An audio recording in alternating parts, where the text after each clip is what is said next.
All right, checking 1, 2, and 3. Checking 1, 2, and 3. Okay, audio seems pretty fair. Put that there for a sec. Okay, let me just check my my volume here.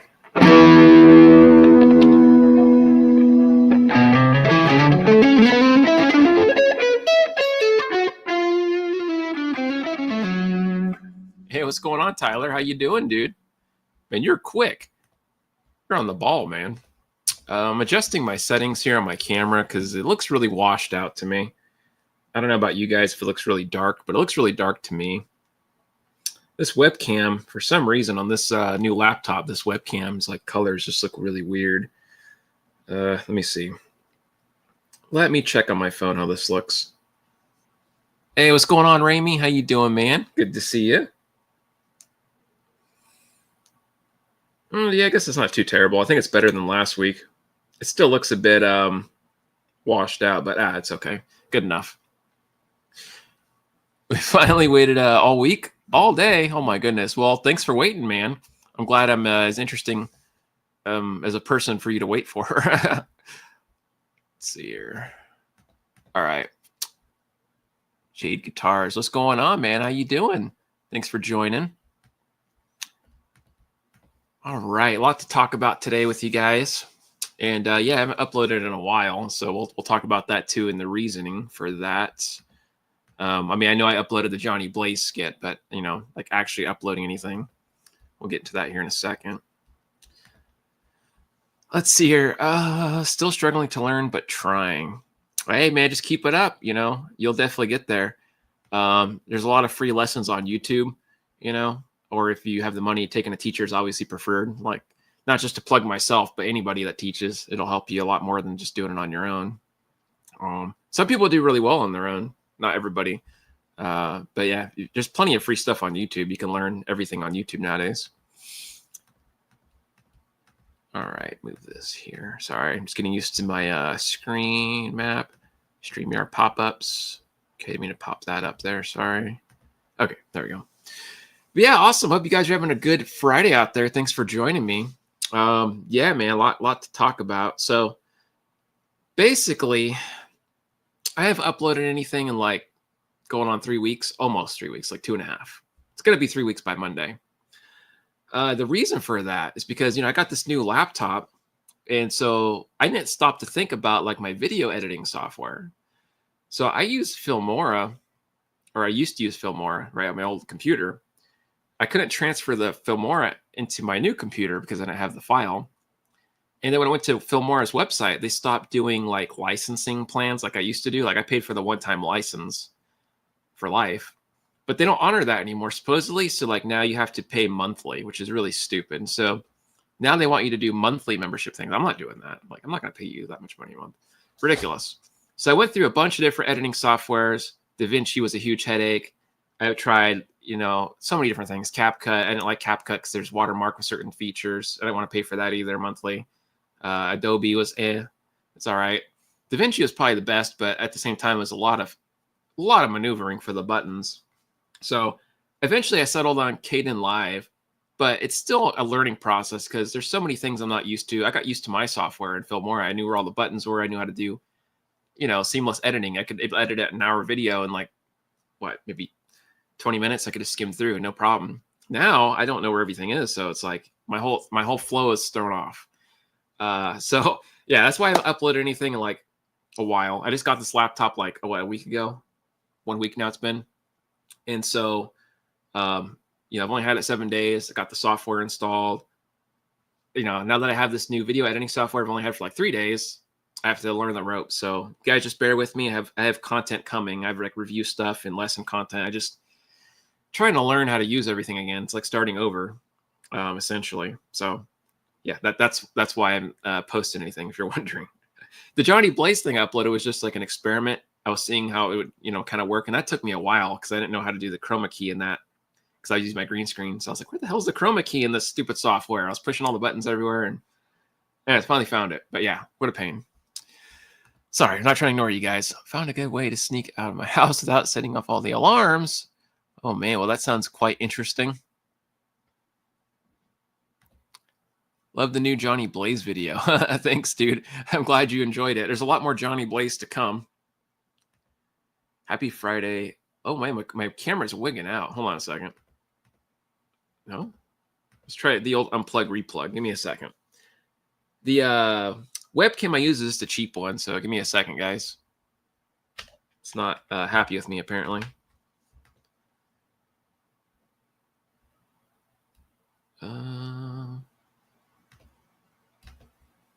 Maybe. Glitched. Sorry, guys. Bear with me. Let me go to my settings. I'm not sure what's happening here. Okay, there we go. I'm back. That was weird. I'm not sure exactly what happened, but okay. Oh, there we go. There I am. But now I look really dark all of a sudden. I don't know. Like the color kind of fixed. That was weird.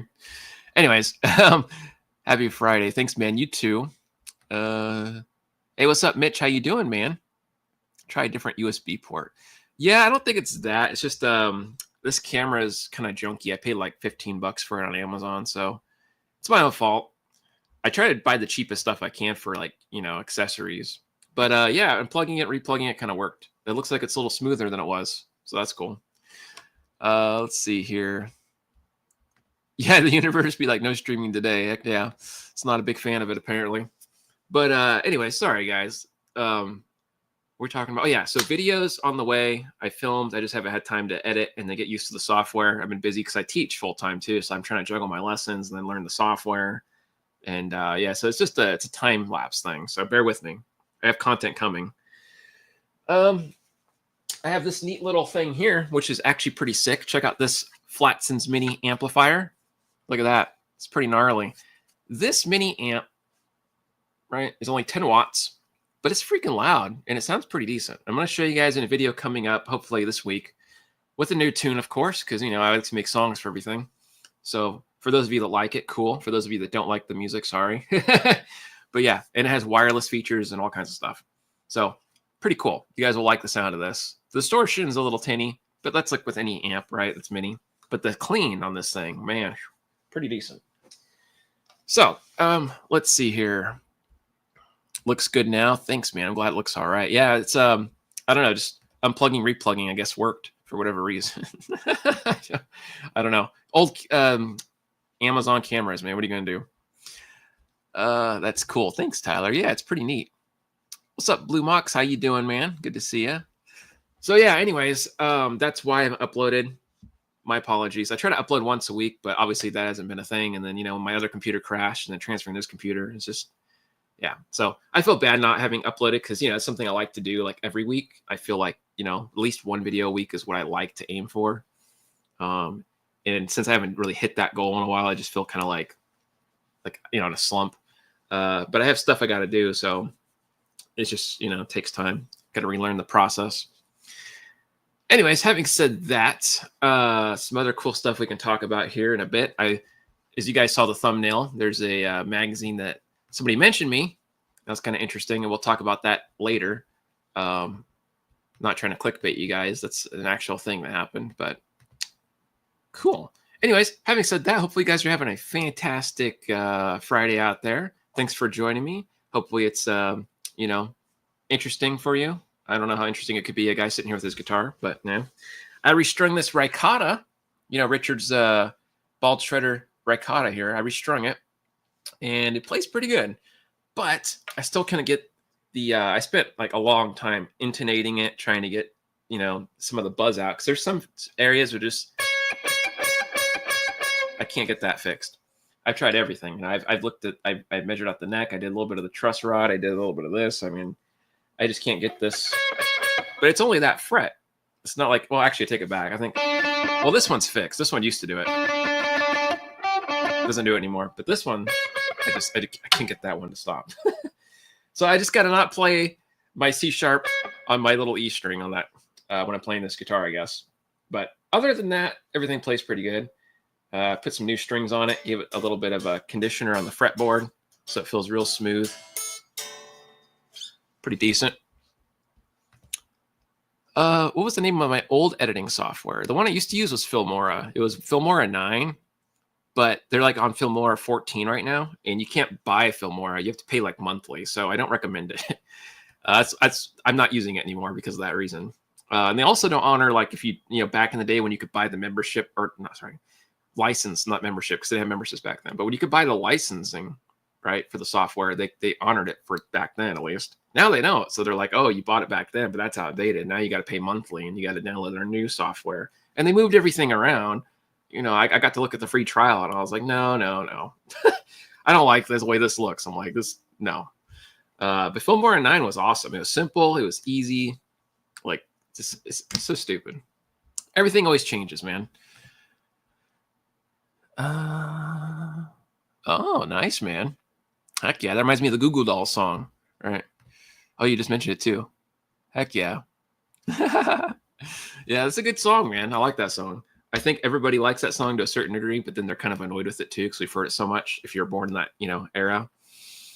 Then I was born in 91, so like, I grew up with all the 90s stuff.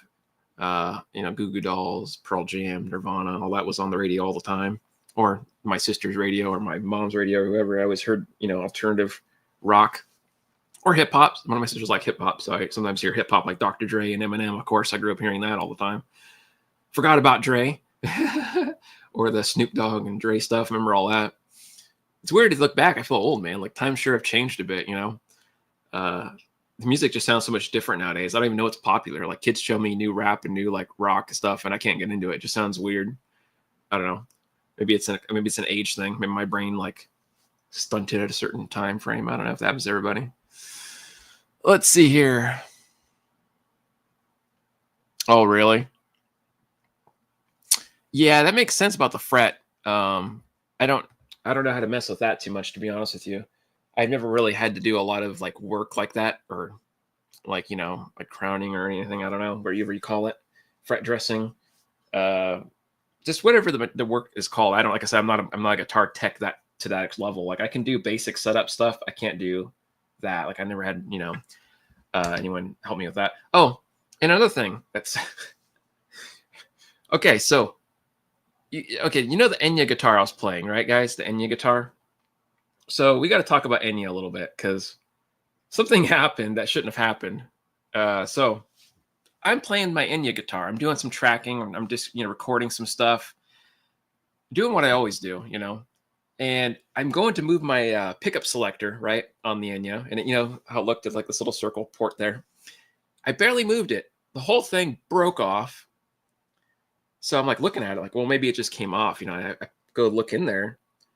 Spring flies out. Wires are hanging out. Like, I literally destroyed it. The whole pickup area was destroyed. For me, just barely moving it. I just do this. That's all I do. I just barely move up and down. I don't play that aggressively.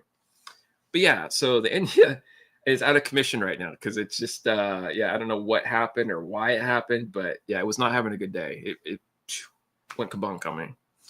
So yeah, fun stuff. Can you play Iris? I don't know how to play off the top of my head.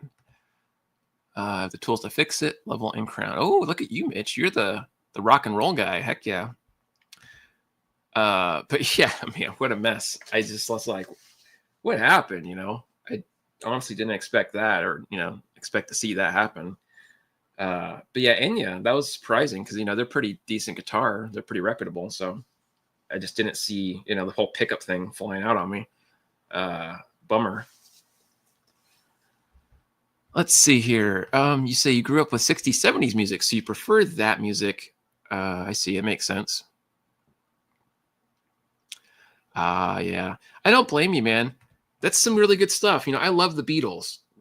Cliche maybe, but I love the Beatles. I love, who else? Pink Floyd, obviously. I love the Doors. I'm a big Doors fan. I love the Police. I love Sting. You guys know I love Sting that watch my channel. I love Sting. Whenever I'm feeling like introspective or I just want to do some good meditation, put on some Sting or some Beatles or Pink Floyd or whatever, the Doors, LA Woman, right? But yeah, that era of music's awesome, without a doubt. Yeah, geez, that's how I felt, man. I was like, what the hell happened? And I tried telling him, I was just like, hey guys, just so you know, this happened.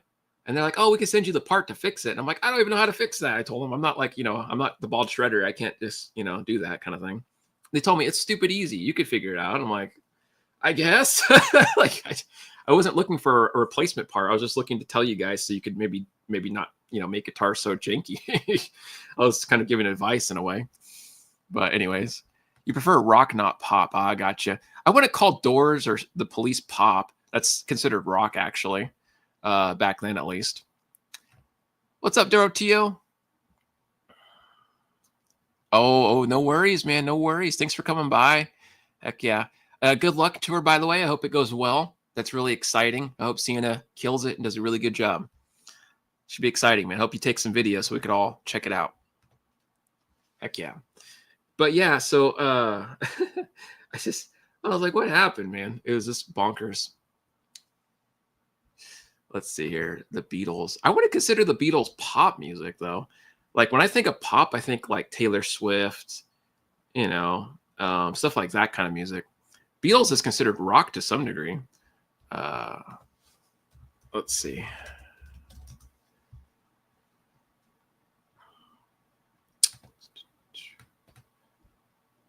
They're considered folk rock, psychedelic garage rock, contemporary rock, British psychedelia. I didn't know the Beatles were psychedelic, but that's according to Wikipedia. AM pop, I guess, early pop rock. So I guess you could call it kind of pop, but back then that was still kind of rock, though, man. They didn't have a lot of stuff like that. Hey, what's up, Martin? How you doing, dude? Let's see. They're too soft, not for me. I gotcha. I never was a big fan of AC/DC and Zeppelin and Deep Purple, to be honest with you guys. Like, I like Zeppelin and AC/DC, and I like Deep Purple, but that wasn't my big vibe. Like, I like Black Dog. I like that Zeppelin tune, but that's about it. AC/DC, I mean, who doesn't like a few AC/DC riffs? I definitely like some AC/DC, but I never listened to them for fun. Three-way switch is faulty. I'm sure I could fix it, but I don't have a soldering iron. Oh, that sucks, dude. So yeah, you're in kind of a similar bolt as or similar spot as me. I want to say bolt. I can't talk right. That sucks, dude. Definitely sucks. Yeah, I guess you got a good point. I Am the Walrus is pretty psychedelic. That is pretty weird. Kind of like with you guys know that old Pink Floyd song, the bike one. I've got to bike. You can ride it if you like. That weird one. That kind of reminds me of the I Am the Walrus kind of vibe, right? Kind of weird, psychedelic, like Britishy. I don't know, whatever they called it in Wikipedia. So weird. The Stones. Yeah, Stones are cool. I like the Stones. I can vibe with some of that. Heck yeah. Heck yeah, dude. But yeah, a lot of musicians back then, man, all of them back in like the 70s, 60s, 80s era were just geniuses in music, and I hate to say it, I just don't think we have that nowadays. I mean, yeah, music's more technical than it used to be, without a doubt. People are way better and technically proficient than they used to be, but the soul isn't like the same. The groove isn't the same, It's not like, it just doesn't click with me. I've tried listening to a lot of new music. I've really tried, but it just doesn't have the same feel as like, when you listen to like Peter Gabriel, Sledgehammer, like that's something that's memorable and it has a groove and a feeling to it. Genesis, that has groove and feeling, there's so much stuff out there and it's just not like it used to be at all. Everything's so over processed and just sounds so, I don't know, it sounds kind of empty to me, kind of soulless. Yeah, I don't know. And I'm not saying everybody. There's still good bands out there. It's just not as many as there used to be, is my point to that. Oh, that's cool, man. Heck yeah. Heck yeah. That's silly. Oh, my gosh. Well, congratulations on that. That sounds exciting for you, I guess. Yeah, I hope you guys are all having a good Friday out there. We'll do some BSing here. But yeah, for those of you that are just joining in, I was telling people I haven't uploaded in a few weeks because I'm getting used to the new laptop. I had to get new video editing software. I'm not used to it at all. I don't know where anything is. So it's like a huge learning curve for me. And it's really complicated than it used to be. My other editing software is so much easier and I can't use it anymore. So bear with me. I'll try to get content out by Monday, if not sooner. Because I have a lot of stuff I need to edit. It's just a matter of having the ability to do it now. It's like, gosh. But yeah, so that's why I've been kind of quiet on my posts lately. Anyways, having said that, let's talk about another thing here we're going to mention, and that's the poster ordeal. So first of all, let's show you the poster in full or not poster, but like the picture from the article of the magazine. I'm not sure why I said poster. I can't talk today. And let's go ahead and take a little look here. Let me screen share with you guys. Give me a sec. Share screen, guys. Share screen. Let's see. Tyler says he hopes to see me featured in one of the next Jared Dines videos. Rick was in the first one. Oh, that's awesome, man. Heck yeah. Congratulations to Rick. Gosh, I've been trying to keep up on that. You have to let me know because I think I missed the first 2 videos. I saw him upload them, but I can't bring myself to watch them because I already know I'm probably not going to get in there. I made it in the top 50 back in 2021 or 2022, I think it was. But ever since then, I never had any luck. So that was like, what, 3 years ago, 4 years ago? Or was it 2022? Oh, crap. I don't remember. I think it was 2022 I made the top 50. I don't remember. Anyways, getting sidetracked. So here's this thing. And so let's explain what's going on here. And what's up, the Ubi? How you doing? So this here is this magazine, right? It's called Metalized. Apparently, it is like this Norwegian like metal magazine. I guess it's kind of a big thing in their country or whatever. I'm just saying whatever because I've never been to Norway or any other place outside of California for that matter. So from what I understand, this is like, pretty relevant to their, people.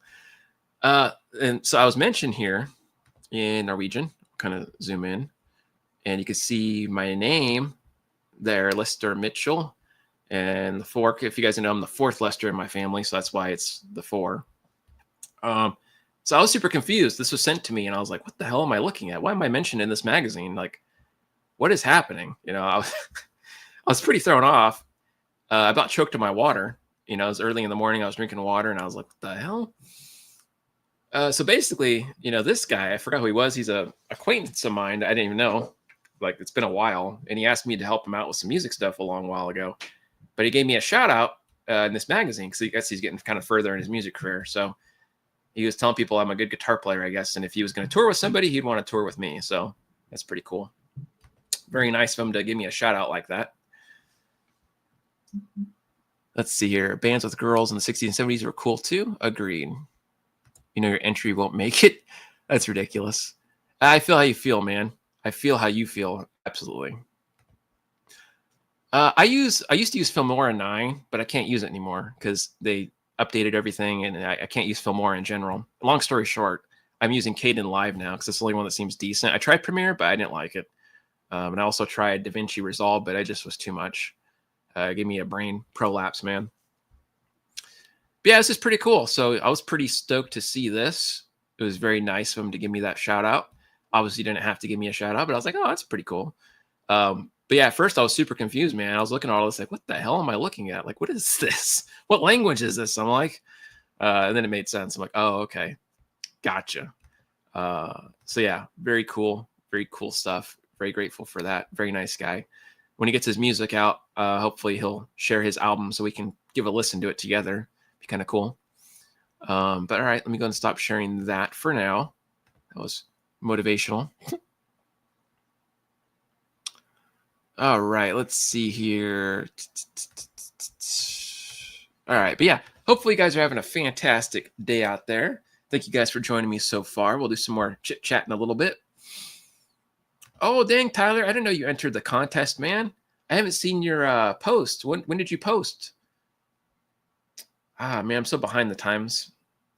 You gotta let me know when this stuff happened, man, because I'm so forgetful. But you'll have to let me know, man. You'll have to let me know how it went. Move this around. Sorry, guys. Okay, there we go. But yeah, hopefully you guys will get some more jamming in with the Jared Dines thing. I didn't know, Tyler, you entered the Jared Dines thing. You gotta jump in on that, man. Oh, you never posted it. Dang, dude, you should have posted it. Heck, man, I'm sure you'll get a lot of attention anyway, regardless if you posted it or not, because you play pretty dang good, man. So I think you'll have a pretty good chance of getting in there. I think so, at least. I think you'll get there. All right, let's see here. But yeah, hopefully you guys are having a fantastic day out there. I'm just kind of messing around a little bit. I got to get my hands kind of warmed up. So,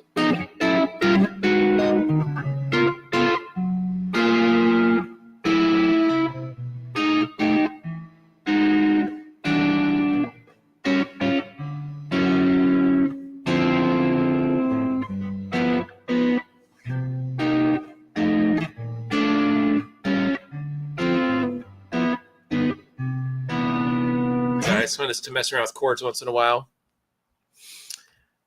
You've got a package supposed to be here Tuesday. Might be upgrading from the. Oh, really? You getting a real electric, dude? Heck yeah! I gotta give you a clap for that. Woo! Nice, man. I'm excited for you. I feel genuinely excited. I was hoping you'd get on an electric because you play pretty good, man. I feel like the acoustic's gonna like. I don't want to say hinder you, but it kind of hinders a little bit of what you want to do. So I'm excited for you, dude. It's okay, dude. Thanks for joining. Nah, dude, you're in there. You're in the top tier, man. You have phrasing, right, on your side. You have good technique on your side, right? And you're modern. You have a modern sound. You're not like, me or, the Bald Shredder. We're kind of more like not as modern. I love our playing, but we're not like what you do, man. You're more modern. So I think you have a better chance of making it than I ever will.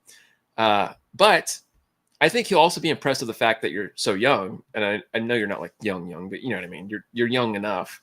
I think he'll be pretty blown away at that. Just by itself is amazing.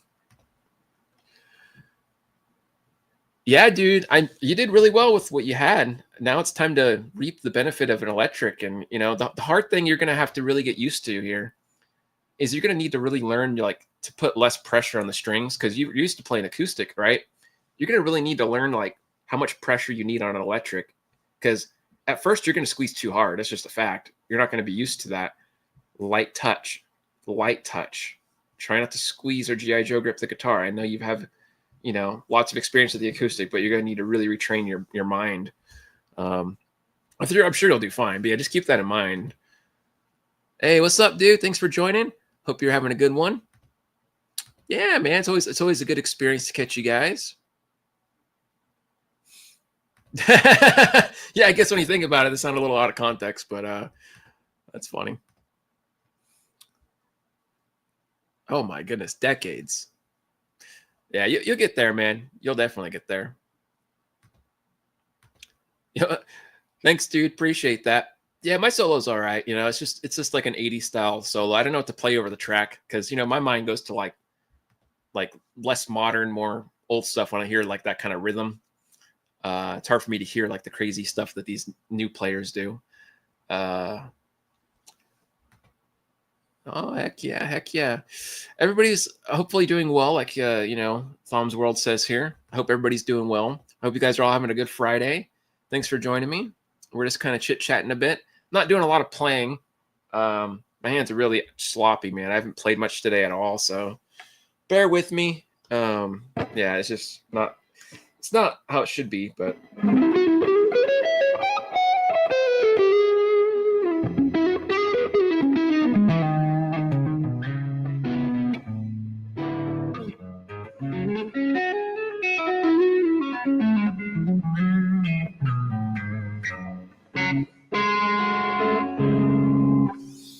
put on a little bit more crunch on that. Let's see. And let's see.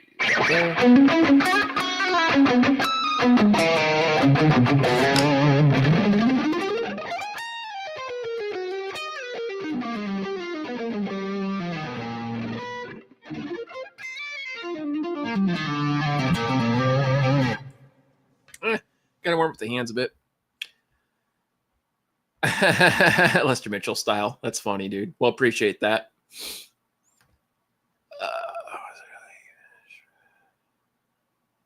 Hey, man, it's all that matters. Yeah, I've seen some people posting their entries to the Jaredines Shred collab, and some people weren't playing fast at all. Some people were playing really slow, just like melodic lines, and it sounded good. So I don't see the problem with that. I know it's supposed to be like the Shred collab, but still, Shred's kind of overrated to some degree. Like, yeah, anybody can shred blazing fast 30-second notes and do ridiculous antics if you train it enough. But to make melodies and make good music, that's more important, and it's something not everybody can do. I've known people that are like real, like world class, like, you know, speed players. I've known them personally, and they can't make melodies to save their life. It's not to say they're bad players. They're still good players. It's just they're not musical. They're more like, you know, Olympic style playing than musical style. I used to be more focused on technique, and I used to be more focused on my like technical ability more than my musical ability. And it showed, because my first songs I wrote like years and years ago were terrible. They were like sloppy all over the place. It just sounded weird. And then I started putting more focus into like music theory and melodies and feeling and like, you know, compositional stuff, and less on the technical side. And I think my songs, I think, in my opinion, have improved quite a bit in the last 10 years. Definitely a night and day difference, which I'm still trying to fix it. It's not perfect, but, you know, it's hard to think musical sometimes. What's up, Mitchell? How you doing, man? Good to see another Mitchell in the house. Some SRV. I don't know any SRV songs, to be honest with you. I mean, I never played any of them. Yeah, exactly, man. That's what it's all about. You just gotta tell a story with your music, man. Gotta tell a story with your tunes. What's up, Brian? Shred time? Heck yeah, I guess it's shred time. I don't know. I'm not gonna do a lot of shredding today. I haven't really done a lot of warming up.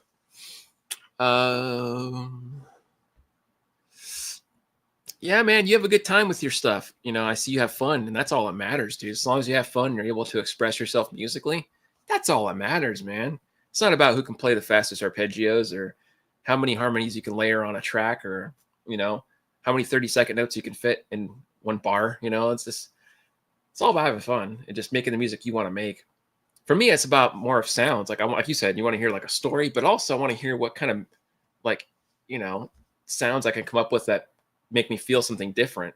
If I can feel something when I'm playing, then I'm doing the right thing. But if I can't feel anything, I just scrap the whole idea and I go back and I'm like, nah, just cut it, delete it. And I've done that a lot of times. Some things just don't make the cut, and I get kind of pissed off. I'm like, nope, that doesn't sound good. Why never record that? Axe it, you know, go to something different. Anyways, a gear video. Gotcha. Like what kind of gear video? What do you mean? No, you're good. Sorry, I just want to make sure I understand like your question. Like, do you mean like what kind of gear I use, or do you mean like just gear reviews? Because I do a lot of reviews here on the channel for gear. If you're looking for like guitar reviews or amp reviews and stuff, I've done a lot of those over the years. But if you mean just like my own gear,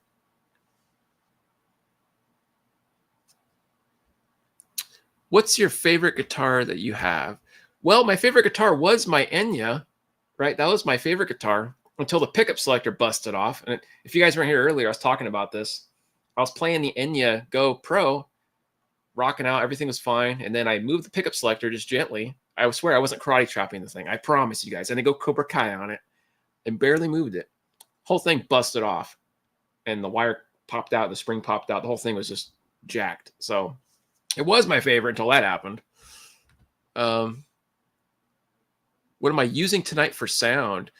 So for all my streams, I use the Focusrite Scarlett. I run that into my computer. I run my sound through my DAW, which is Cakewalk. I use an SM57 microphone for my talking. You guys can't see it, but it's right here. This is my SM57 mic, so you can hear me clearly.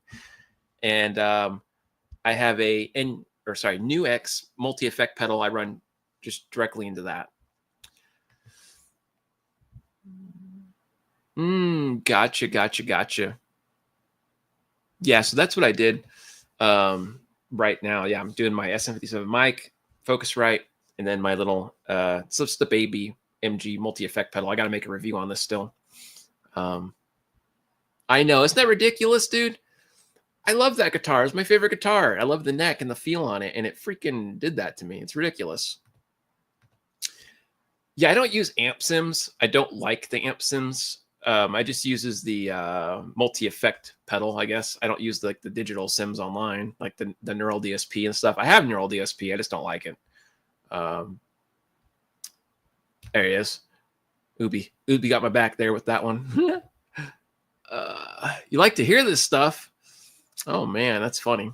Well, I'm glad, man. I'm glad you guys enjoy my random, boring talking. But yeah, so that's what I use for my sounds. The reverb you're hearing is just a plugin. It's Cakewalk's plugin. It's the reverb something. Let me see here. Reverb 2, Cakewalk, B Reverb 2. And it has different like sounds in there. It can have shimmering reverb sounds. I just have it on a light one right now, so you can't really hear a lot of reverb, just a little.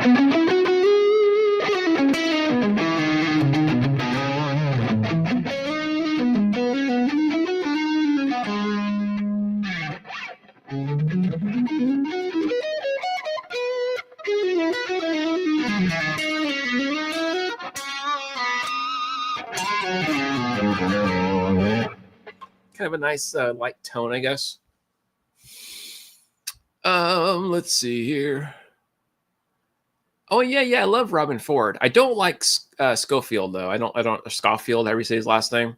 I listened to his music, but it's a little too out there for me. Definitely a great player, but above my understanding. Let's see here. I use Neural DSP. Hey, nothing wrong with it, man. Nothing wrong. I couldn't find a tone I liked. Headrush pedal board. Really enjoy it. It does me good. I've heard good things about the Headrush pedal board. Heck yeah.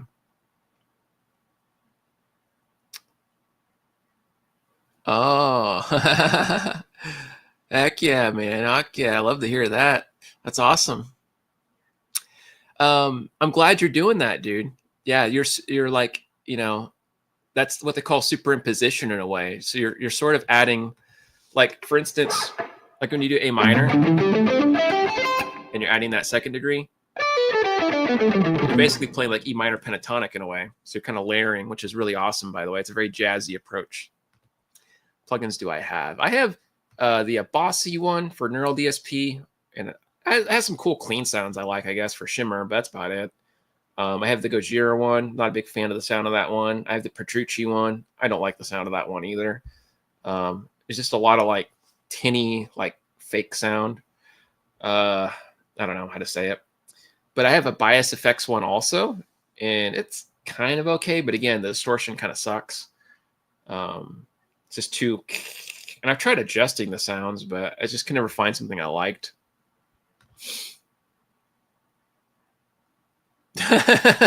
That's silly. Nothing wrong with playing by ear, dude. That's silly. I had no reason to be sorry, man. Yeah. When I get my ADD moments, you mean, and I start rambling? Oh, man. So you should try the Plenty. Yeah, I don't know, man. I don't like the Neural DSP stuff too much. All this sounds very digital to me. Like even my pedal, I don't like the sound of, to be honest with you guys. If I could, I'd run like just straight into like an orange amp and let you guys hear that, like a live, like a tube orange amp, or like even a solid state orange amp would be awesome, or like a Black Star or something. But I don't have any amps really to use right now. I have the Boss Katana, and I hate the sound of that thing. To be honest with you, I'm a tone snob, man, with my own stuff. I just really don't like the sound of a lot of things that I have. Even the Nux or the New X, whatever you call it, I don't like the sound that much of that either, to be honest. I mean, it sounds cool, but it still sounds kind of digital. Like you can tell it's not a real amp. It just sounds kind of like papery,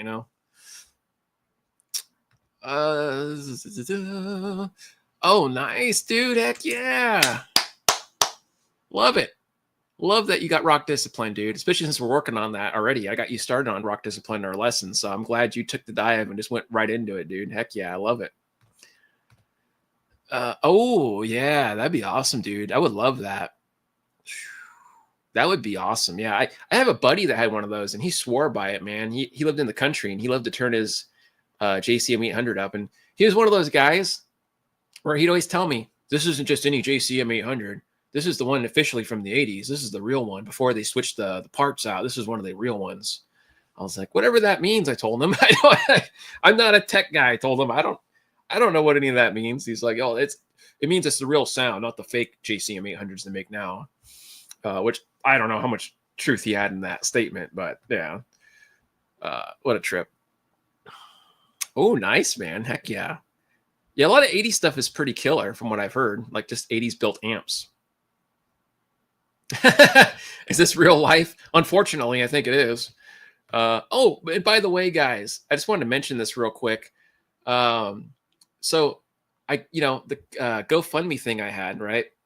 Just want to say again, thank you guys for everybody that donated. That was very cool of you guys. I'm gonna leave it up 2 more days, only 2 more days, for people that want to get a CD. So if you want to chip in like $5, $2, whatever, $10, whatever you think's fair, I will let you guys get a copy of my CD and I'll sign something for you, so you'll have that physical CD release.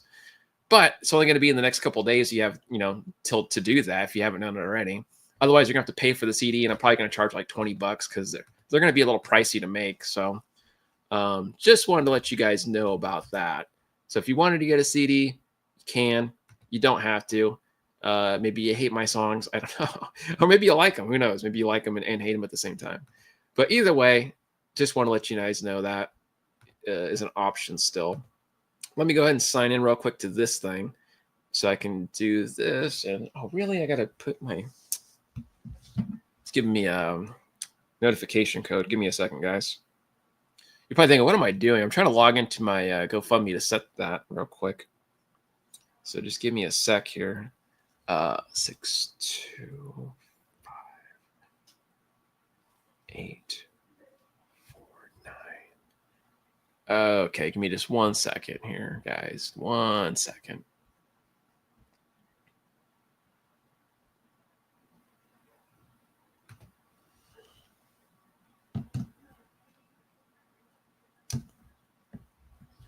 All right, and hopefully I can just move this over to the side here. What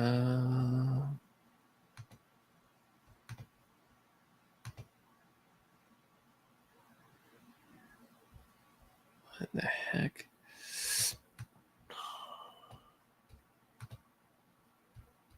Okay, I found what I was looking for. Sorry, guys. I was trying to exit out of this thing, but it was taking forever. Share. Copy link. I'm going to put this in my page here, guys, just so you know. And okay, put it there for you guys. And I'm going to go ahead and pin this thing in a sec. Let me see.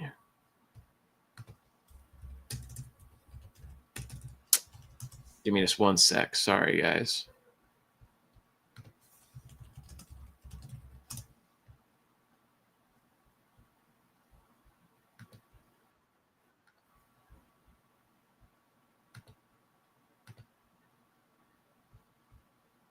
Okay, dokie, you got it. It's all done.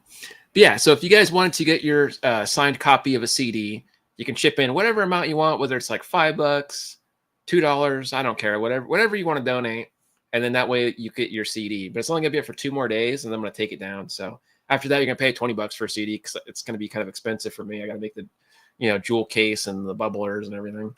So yeah, should be pretty cool. Let's see here.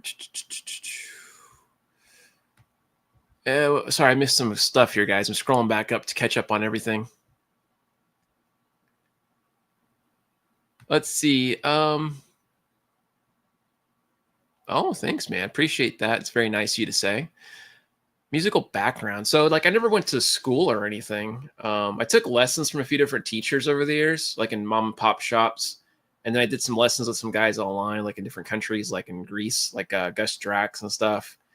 But, not like huge name dropping or anything. I'm not like, oh, I went to Joe Satriani in the Bay Area. I wish I had the money for Greg Howard, Joe Sach, but yeah, I don't. But yeah, my licks, I did a lot of playing, a lot of reading, a lot of research, had a lot of jazz books, country books, rock books, all that good stuff. Just kind of all over the place, I guess. Ooh, nice, man. Yeah, Peavy. I've heard good things about Peavy, to be honest. And let's see, I already answered this one here, so I can scroll down. And back pay from unemployment. Wow, man. Well, congratulations on that. That's pretty killer. Go smoke a cigarette back. No problem, dude. No problem. Skipping ahead here. There's Enya guitar review with Rick and me. Yeah, dude, you did a great job on that, by the way. You really killed it. The stuff was pretty stellar, man. It was stellar. I don't think people say stellar anymore. Do they? Is that even a thing? I don't know. I'm probably too old for that, but yeah, it's stellar. Say that, stellar, bro. Yeah, hopefully you guys are having a fantastic day out there. Thank you guys for joining me so far. I'll be here for a little while longer, and then we'll get going from there. But yeah, hopefully you guys are having a good time jamming and listening to my nonsense. It's not really anything too interesting. I'm just kind of rocking out here.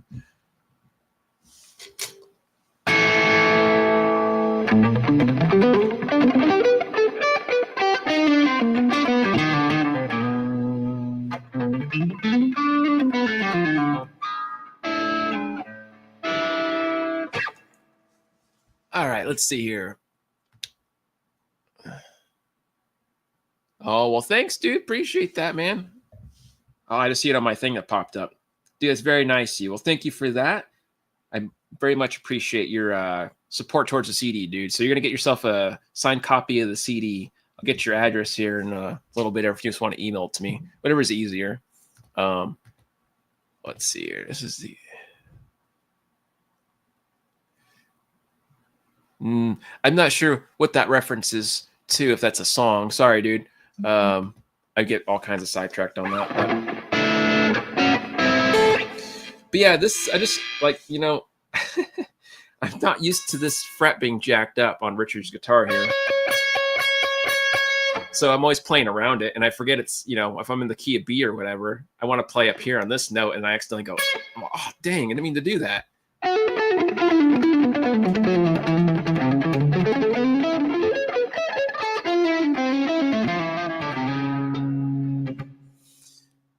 Oh, okay, it's a Doors song. Well, that's pretty cool, man. I never understood the lyrics to a lot of the Doors stuff. I love the Doors. Like, I love their music. I never know what they're singing about half the time. But yeah, I love the Doors, especially like Riders on the Storm.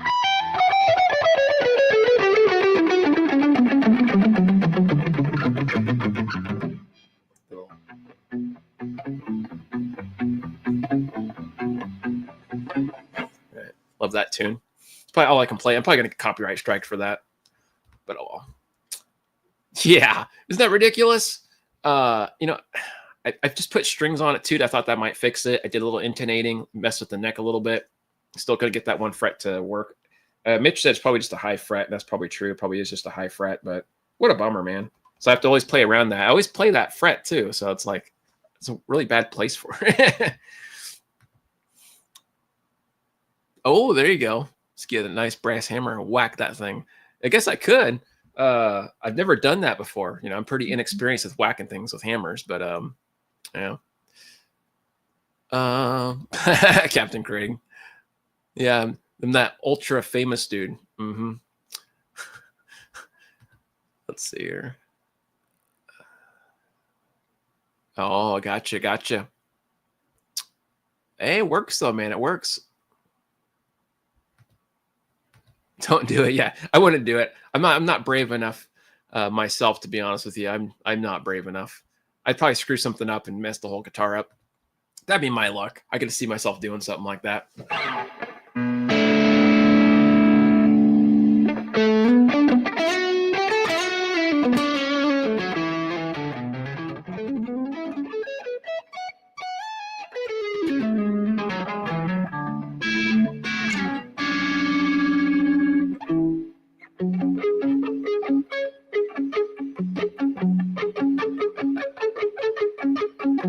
That's like The Walking Dead.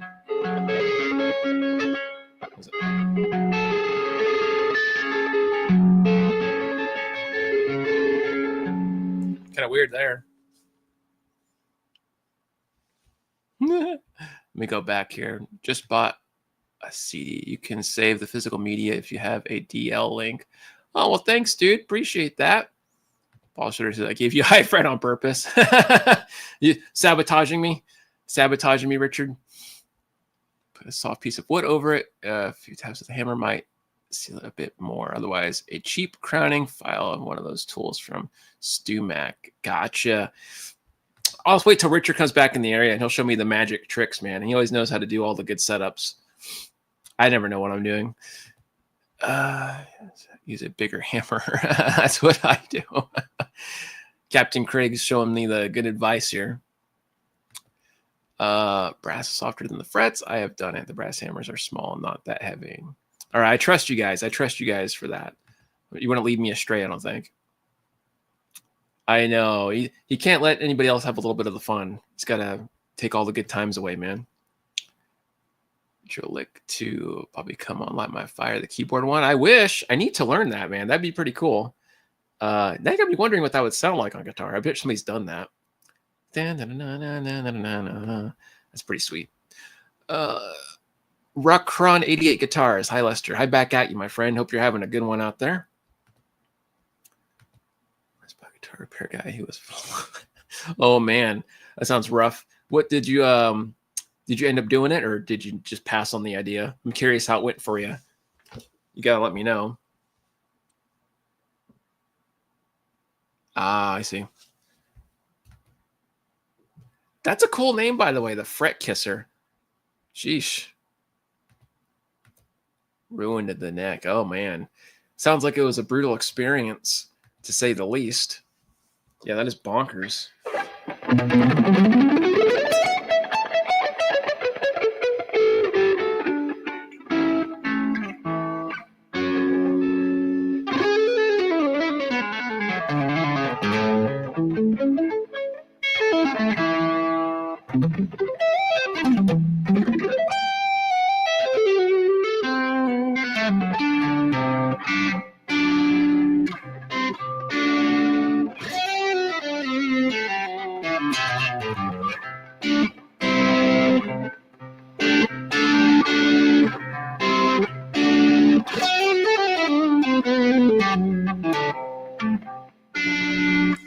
Nice little Lydian sound there for you. Sorry.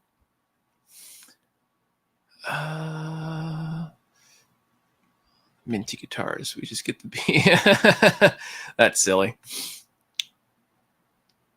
All right. Formerly Robert Cron. Oh, okay. I see. That makes sense, actually. Let's see. Where are we at here? The real Kisser is a fret rocker, just has a file. The manual makes super easy to spot level frets. Oh, gotcha. That's really well put, man. That sounds pretty sweet. I might have to look into that then. I might have to look into that. I need to start learning how to do more things instead of just, basic things. I need to learn actually how to repair stuff because I'm like an idiot when it comes to this stuff. You guys probably would know how to fix the Enya too, which is, I'll show you guys that issue in a minute, but the 7-string. So the 7-string I was playing for a while to track some stuff for this CD, but when I was done playing on it, it just kind of sat because I never really had the time to mess with it. I was always playing on 6-string stuff, and when I do lessons, I always play on my 6-string.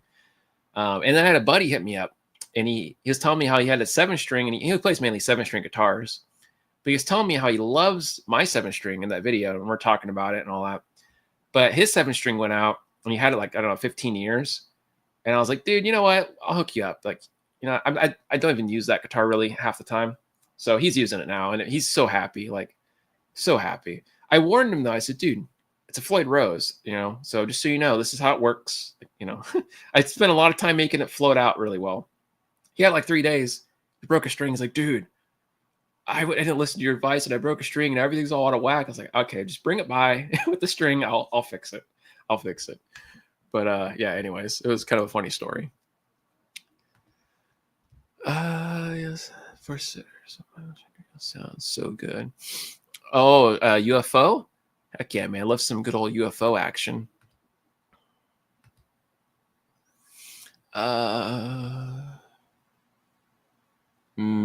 Yeah, heck yeah. Man, it's always a better experience than just sitting around because, what's the point in it just sitting around, I feel bad. Like, if I don't use something, I feel like greedy and just, I don't know, it doesn't feel good about myself, I guess. But if stuff's getting used and people are happy, then that's all that matters, man. Because I can't take these guitars with me, in the next life or even if there isn't a next life, if I just, pass away randomly, I'm not going to take all my stuff with me. Not that I'm going to pass away. Let's not get our hopes up here, for those of you that are looking forward to that. But, you know what I mean? Let's see here. Thanks, man. Appreciate that, Craig. Oh, I bet. That must have been exciting, dude. Must have been exciting. Was Vinny with them? Vinny Moore? Heck yeah, man. I don't mind. Let's see here.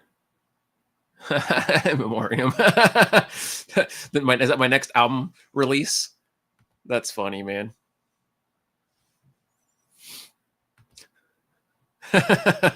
You guys crack me up, man. But yeah, I hope you guys are all having a fantastic week out there, man. Let's see here. Why did I cut my hair? You looked badass with the long hair. Well, thanks, dude. I might be growing it out again pretty soon. You guys are gonna get a laugh out of this. So, on a separate topic point. So I usually cut my own hair at home. And anyways, long story short, I have this new hair cutting stuff that was given to me for my birthday. And I was like, oh, this looks pretty fancy. You guys know where this is going. So, I'm doing my usual thing I usually do. And, I actually take a chunk out of my hair. So I'm like, telling my wife, hey, can you help me fix this? It doesn't help. It just gets worse. So anyways, it got to a point where there's a big hole in my head. So I just had to shave all my hair off. I'm literally bald like the shredder now. Well, almost bald. I have like a 0. But yeah, if you ever want to see Lester looking like he just got fresh out of prison, that would be my hairstyle right now. Pretty silly. Hence the hat. I feel a little bald right now. So yeah, funny stuff. I teased Richard. I said, I'm the bald not so shredder. I'm the bald jazzer.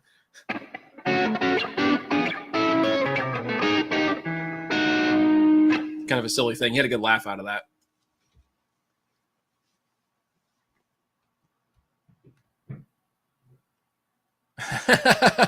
No in between. That's funny. Well, I'm glad you can relate then, because that's how I feel. I feel like one or the other these days. A second at the bald shredder. That's funny, man. Yeah, second bald shredder in the house. That's all you need. I'll be his arch nemesis. Like I said, the bald jazzer. Oh, man. But yeah, so for those of you that are just joining the chat, let me recap on a couple subjects, because I don't know who's in the chat that was here and that wasn't here earlier. So yeah, sorry for the delay on the videos. I had to get new video editing software, and it's a whole learning curve I'm not used to. So I'm like learning from scratch how to edit stuff again. It's really annoying. So I haven't had like anything done. I've only had this computer like a week, so I'm trying to get with the times, man. I'm trying. And I got lessons I'm trying to juggle. So it's like, finding the time to do one or the other is kind of a mess. But yeah, so just so you guys are aware, I'm not ditching you guys. I have a lot of content I need to make. I'm acting behind on content, and companies are asking me what's going on. So I'm like, kind of like, oh, crap. So yeah, stuff's coming. And for those of you that saw the thumbnail and you weren't here earlier, I'll show you again what's going on, because I know some of you already saw this, but bear with me for the people that didn't see it. I'll show it one more time. And yeah, so I was mentioned in this magazine called Metalized. From an acquaintance that's a musician, and he was just basically talking about how if he went on tour, he'd have me play with him, and he just gave me a shout out saying I'm a good guitar player and stuff. And you can see my name, just so you can see I'm not lying to you guys, is right there. Lester Mitchell, yada yada. And this is our Norwegian. It's their Norwegian metal magazine called Metalized. So yeah, that's why I put the thumbnail like that. Kind of cool. I was secondhand mentioned in a magazine, not for my own efforts, but just randomly, which is cool. I'm okay with that. At least I got mentioned somewhere. Yeah, this is the dude here, by the way. He looks pretty crazy, but he's a good dude, I think. I've only met him like a few times. But he's apparently a nice guy to shout me out, so can't go wrong with that. Let's see. Good question. I have not bought that yet. I wonder if it's any good. I'm curious.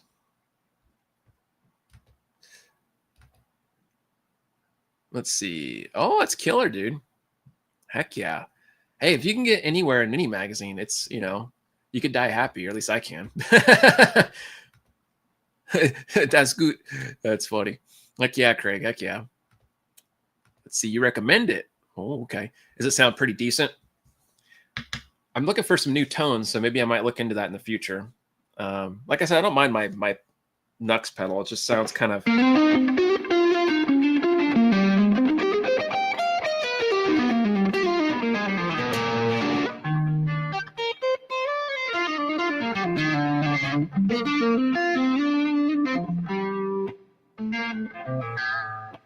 I don't know. It just sounds like it's kind of missing something, like that natural dynamic. Like it's there, but it's kind of, it just sounds processed to me. I don't know.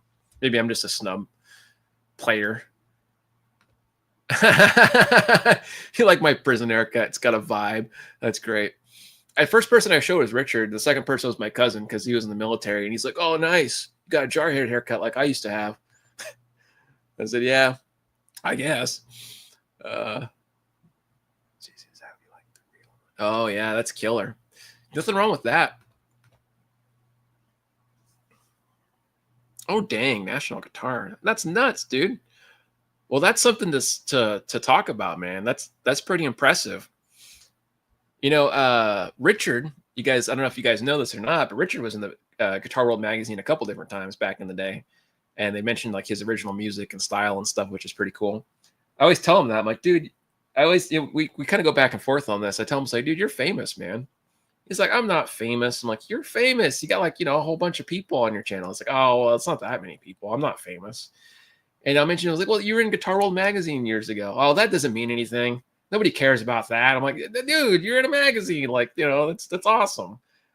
He's just such a humble guy. He doesn't like to take his credits when they're due. So next time you see Richard, tell him he's famous. And you guys got to help me out here. Oh, it's awesome, man. Heck yeah. Yeah, that's so cool. Oh, I feel yeah. I do technology.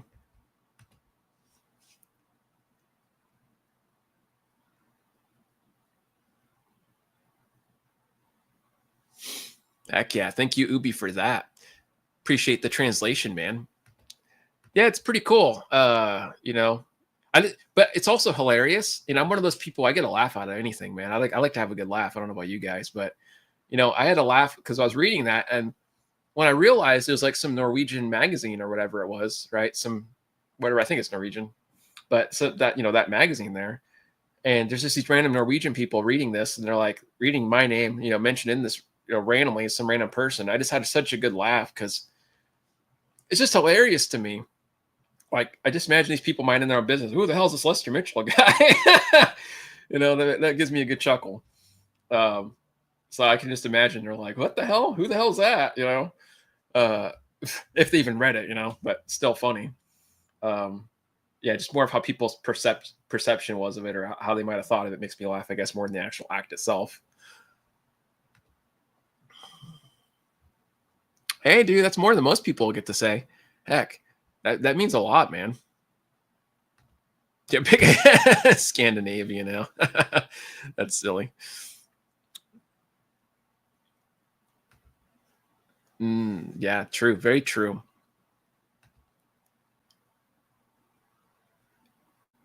Oh, I know. Yeah. It's like, dude, it's just bonkers. Like kids like Tyler, if he's still here. Sorry, I'm calling you a kid all the time, but I'm like 34, and you're kind of a kid to me, I guess. But he's so young and he plays so clean and modern, and he does all this crazy polyphia stuff, and a lot of these guys do, and it's just bonkers.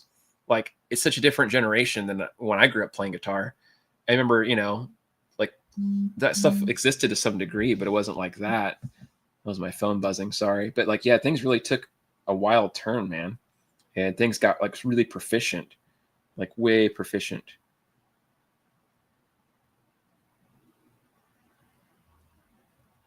Okay, sorry guys, I wasn't trying to ignore you. Looks like I had some other donations here. Yeah, I see Jeff and George. Thank you guys for doing that. It notified me delayed.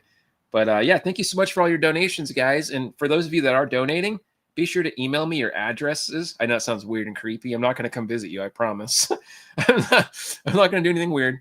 But so I can send you those CDs, and I'll give you like some neat little pics and stuff. There's some neat trinkets too I'm going to be giving away. Some of these things might be kind of cool, and some of them might not be. Like, you might get a random pick. You might get a random Joe Satriani autograph pick. I have one of those. Only have one, so I don't really want it, to be honest with you guys. But I'm going to be giving it away to somebody, some lucky person out there. Maybe I'm going to just randomly pick an order and put it in there. Same thing with the other cool picks and stuff we'll have. So you guys are going to get more than just the CD, of course. I'm going to give you little trinkets too. Sorry, guys, wasn't ignoring you. Craig says I'm a kid to him. Well, I appreciate that, man. It makes me feel young. I don't feel young sometimes, but yeah. And Ubi says the same thing. Well, I appreciate that, man. Let's see. 53 in September. Well, that's still young too, man. It's not like you're 83. It's still young. Ah, nice, man. Nothing wrong with that. Getting a cool treat, man.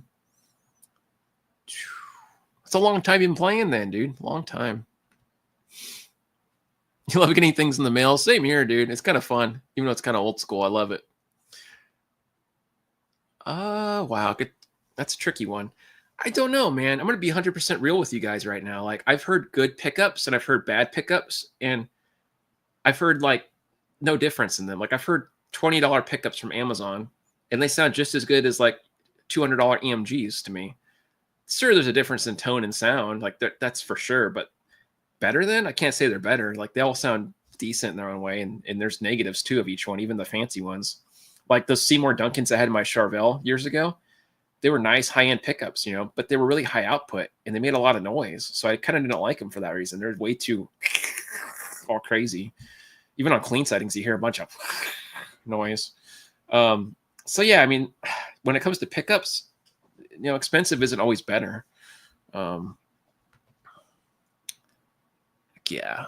62 in June. Oh man, that's awesome, man. You've sucked at guitar since 19. That's ridiculous, man. You don't suck at guitar. Nice, man. Yeah, unboxing stuff. That's awesome. Those videos are always entertaining.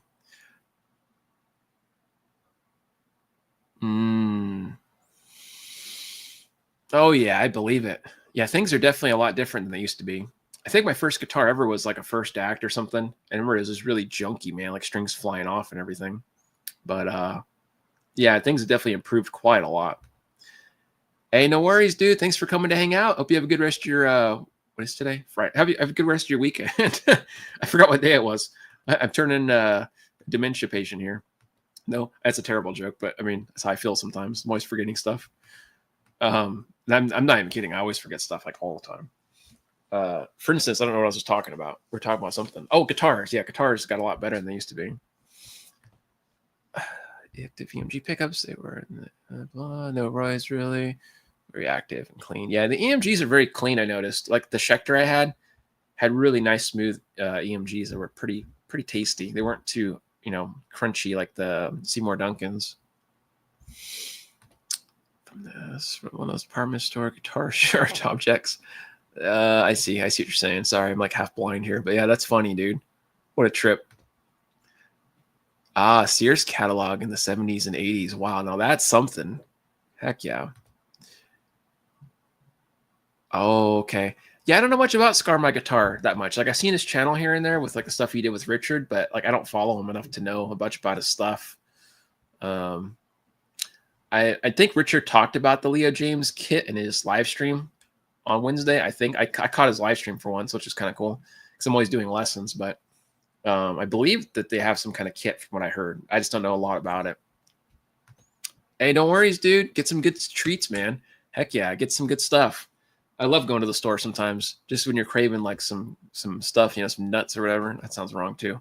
Why does everything come out wrong today? You know what I mean? Like walnuts, peanuts. Damn. It's just one of those days. Okay. Let's see. Yeah. It's a trip, huh? Silvertones. Oh wow, I've heard of that brand, but like rarely. I've seen it like maybe twice in my life. That's a trip. $99 kit painted. Oh wow, so they pre-paint it for you. That's neat. But I guess that's like, if you're into that kind of thing and you don't want to deal with the extra work, that'd be perfect for me, so I don't have to worry about it. Because I wouldn't know how to paint it. I wouldn't know what I'm doing.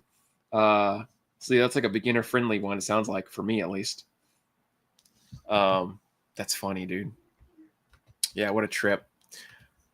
But yeah, I hope you guys are having a good Friday. It's been a good week for you. I hope you're all staying healthy and everything, We'll do some jamming here in a little bit. Sorry if this is boring for you guys. Sometimes it's nice just to chit chat with you. Jamming's great and all, but we only get to see each other once a week, like directly. So yeah. Oh wow. Yeah, I bet. Yeah, it's a trip to see older stuff, man. That you just don't see as much anymore, like Rickenbacker. I've seen a Rickenbacker guitar before, and that's a trip. It's a little beat up and old, of course, but it's still a trip to see it. I wouldn't want to own one, but they look cool. Oh, yeah, you should, man. That'd be awesome. You should. My playing is inspiring. Well, thanks, dude. That's very nice of you to say that. I sure appreciate it. I feel kind of I don't know. I feel kind of all right, I guess. I hear myself all the time, so I think I'm just playing the same nonsense, you know? Oh, yeah. Wow. That's funny, man. Dude, I feel like that all the time. And it's like, what is happening? You know, I don't know. It's like, how do you describe it? Like, it sounds like Nine Inch Nails, kind of, but mixed with like Rob Zombie and like Marilyn Manson. Like, he likes that kind of stuff. I know him because he asked me for some help one time. Like, he needed somebody to do some video work for him, like just putting like a guitar clip in something, and I offered to give it to him. He never did post it yet. I think he's still working on it. And then he asked me to do like a track for him one time because he didn't have anybody to do it. And it's like a last minute thing. I was like, yeah, I'll do it. Pay me a couple bucks. I get stuff done usually the same day. I'm like, yeah, there you go. He's like, dude, thank you so much. You know, everybody's been taking forever, and it's like his project and all this stuff. I said, dude, you don't got to tell me. I already know people flake all the time.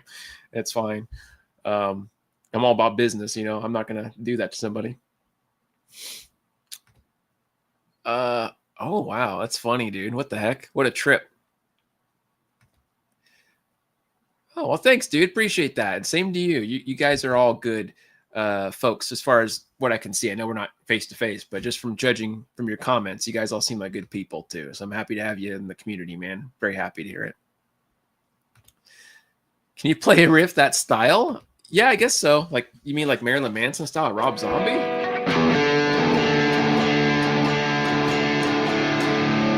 Let's think of a Rob Zombie riff.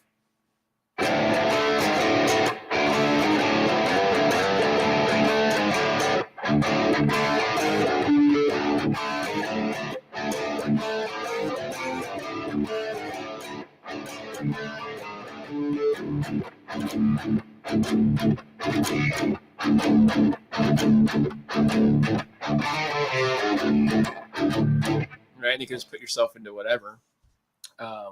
That would be my idea of what I think a Rob Zombie, John 5 inspired riff would sound like, right? Or maybe you'd hear something more like this kind of sound.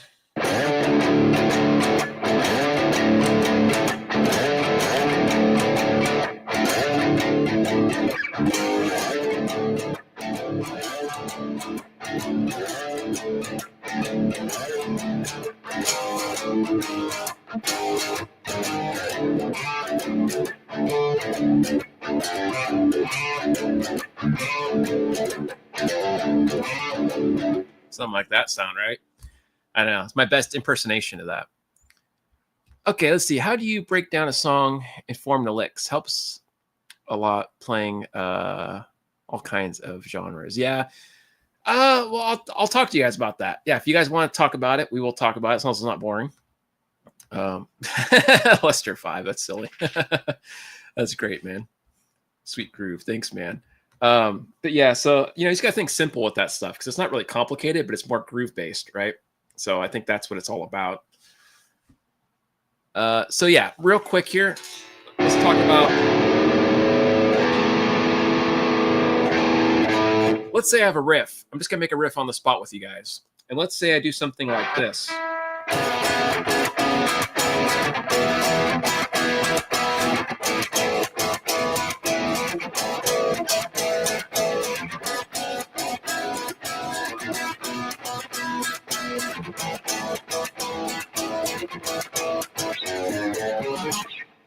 Or whatever. Let's say it's my main bass.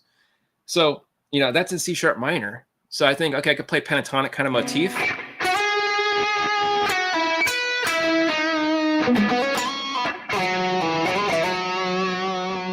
Right, or whatever. I'm thinking like, pentatonic based, or I can play, my other superimposition, like adding the ninth, like we were talking about with Ubi earlier. Oh, I forgot this is a dead fret.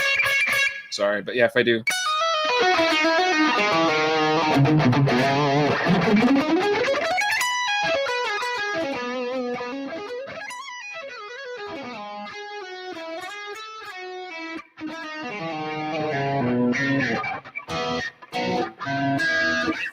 I'm always thinking like, okay, pentatonic is my bass. I can add some 3-note per string runs. I could add some melodic interval lines, change up the timing a bit.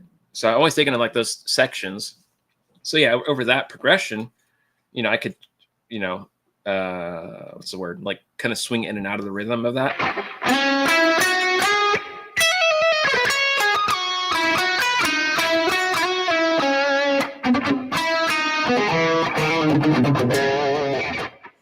And then, you know, I could repeat some other so like a motif type line, right? Or I could play something totally different up here in the higher register.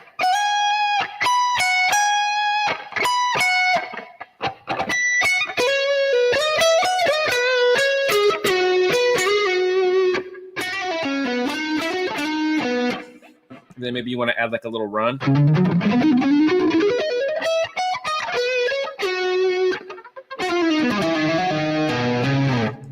So that can be kind of more of the jazz influence. So you're taking more of those kind of like intricate kind of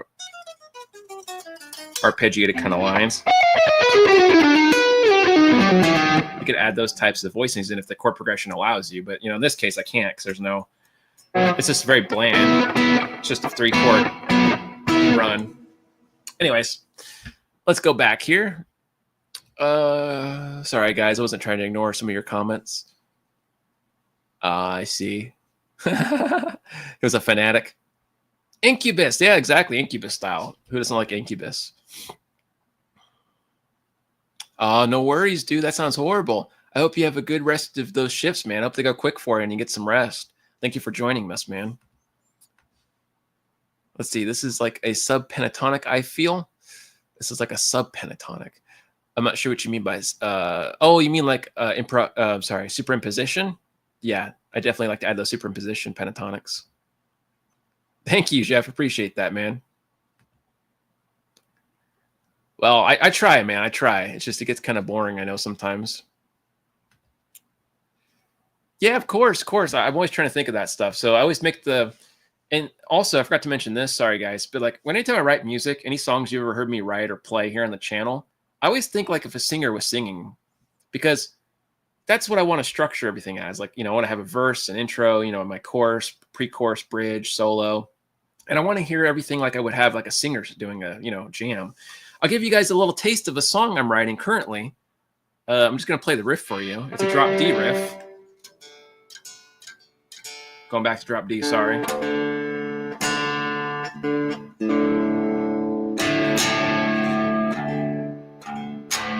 Yeah, this is the riff I made. It's a really simple riff. It's not hard at all. And it's something you'd hear like in a rock song with somebody singing, right? And I'm going to give you guys the chord progression real quick. I'm not going to show you the song all the way through, but like this example.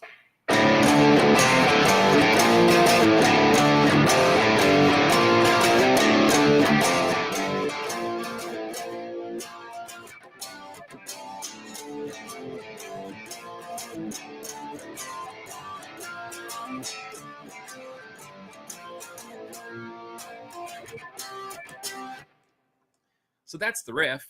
That's like the chorus hook part. And so it starts the song too. I like to start my intros as the chorus, and then it goes into the verse, and then back into the chorus, the hook and everything. But I think of a singer singing on top of all this, like how would it sound in an alternative rock or hard rock band? Like how would somebody sing on that? And then I just start layering my melodies on top like a singer would. So hopefully that kind of helps you guys. See, it's not bad when you work with good people. That's a good point. That is a good point, man. That is true. That's silly, man. Sweet. Thanks, Dana. Appreciate that. Same here. It makes riffs easy, right? So much easier. Got any words? No. I don't actually sing and play. I just, sorry. I mean, like in reference to how I write the music for the guitar leads and stuff. I just kind of think like a singer would. Does the volume fluctuate? Oh, is it the echo cancellation? Let me see. That's what it was. Thank you, Craig, for telling me, by the way. Every time I leave StreamYard, it automatically resets my echo cancellation to back on for some dumb reason. So, like, let's see if it works now.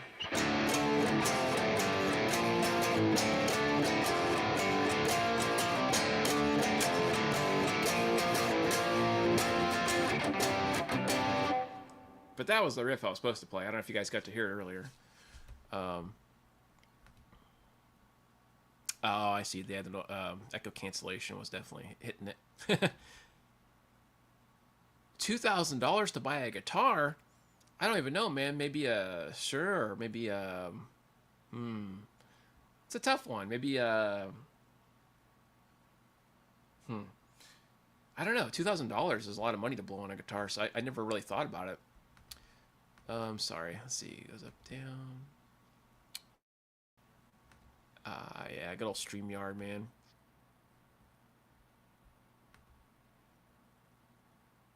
I have lower volume. Oh, interesting. Okay, hold on. Let me see. Everything got lower. Okay, let me go ahead and see here. Let me look into my audio area. Okay, what about now? Can you guys hear me any better now?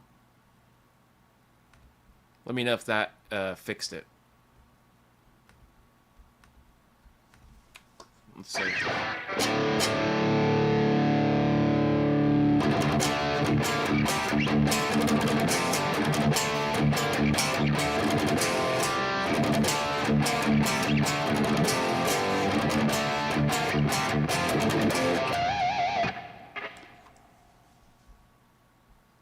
Okay, made it louder. That's good. So you guys can all hear me then. That's good. Yeah, sorry about that. I forget the echo cancellation resets, and I sure hate that thing. What a mess, man. What a mess. But I'm glad it fixed it. Let's see. Move this down. Okay. But yeah, anyways. What were we talking about? Oh, riffs. Yeah, so like, you know, when you have those like structures like that, you just think like you're making a song like a normal song, right? And then you just put your leads on top like you would, like, you know, how a singer would make a lick of some kind. So maybe that.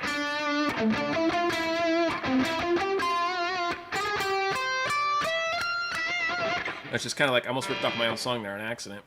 But, you know, just make some kind of melody.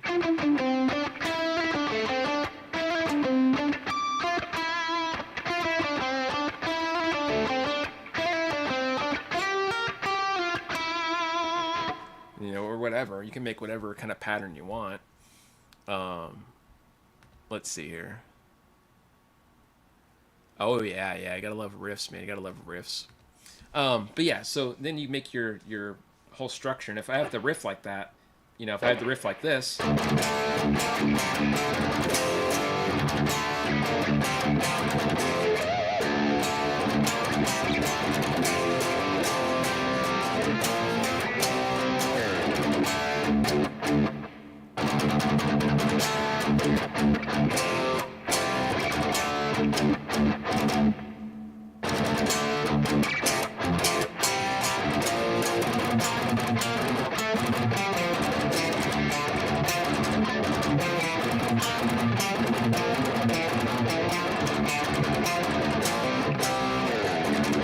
Right, you just keep making your own little patterns up, and if you have like you know, if you have some other kind of weird riff you can do, you know, there's just so many things you can.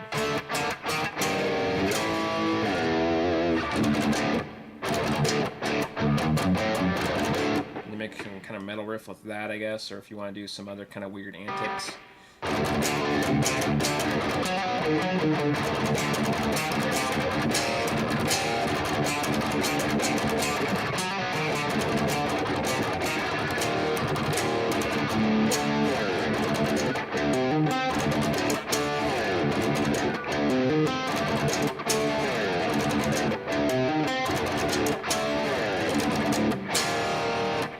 Silly kind of drop D riffs, I guess, that are really cheesy. Let's see here. Oh, that's nice. Thanks, man. Very sick sounding. I like it. Appreciate that. Yeah, it's true, man. So many things you can do. It's just, it can be a bit much sometimes. But yeah, let me fix this.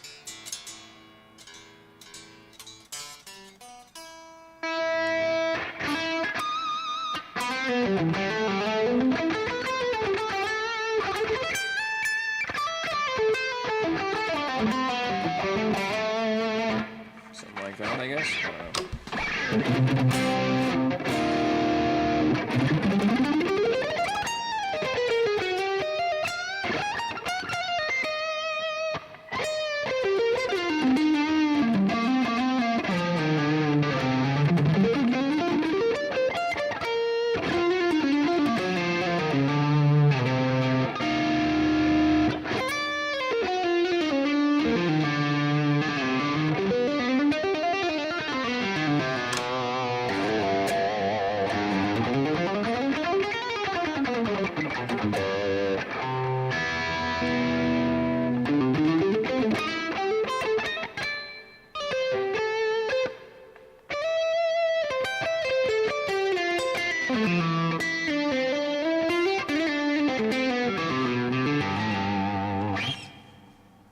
Some random notes for the day. Sorry, guys.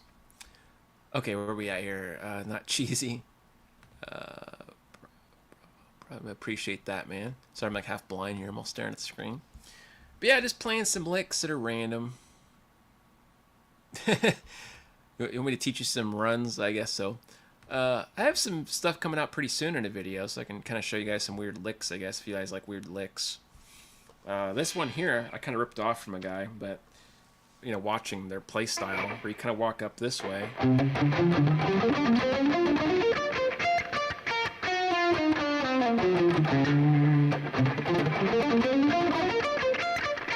So walking up from like this pattern, we have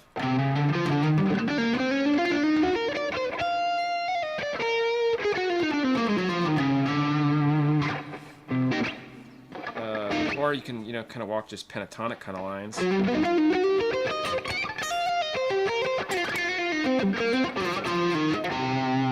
That's like a pentatonic kind of run. You can also do these like tapped runs.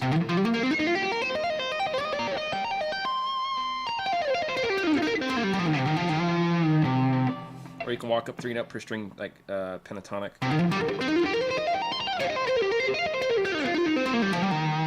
But it's a little sloppy. It's supposed to sound like this.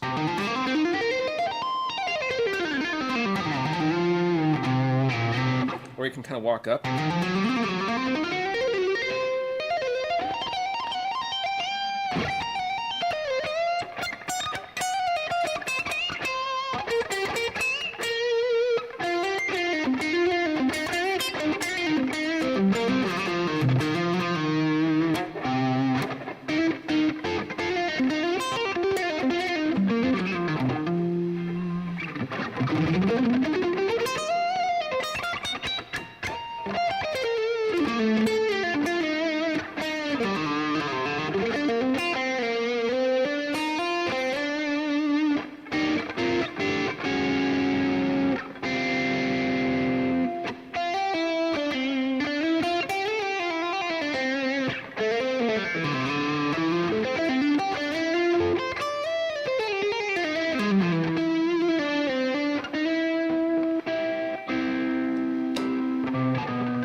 Sorry, some random notes there, but you can kind of get moving around with all that stuff. I forgot what I was talking about. Oh, I get kind of ADD. Sorry, guys. I was playing a lick, and then I don't know what happened. Let's see. Okay, yeah, you're asking me about licks, and yeah, I got sidetracked. So yeah, you walk up like this. Like, let's say you have a key, right? So I'm going to teach you guys a lick now. I try not to get sidetracked. I'll try my best. So let's say you're playing in like A, for instance, I guess. Let's stick with A. A minor. I can walk up here. It's kind of a chromatic run, right? 5, 6, 7. Jump down to the A string, 5. And it's important to use this fingering, even though it looks weird, because you're going to want your pinky free in a minute. So then 7, 8 after. So 5, 6, 7, 5, 7, 8, 7, 5, 9, back to 5, slide over. So this is the octave here. And we repeat the same pattern. Or I can go up, which is kind of like moving into a B altered, right? Or B super Locrian. So A minor to B super Locrian you could do. You don't have to do that, but anyways.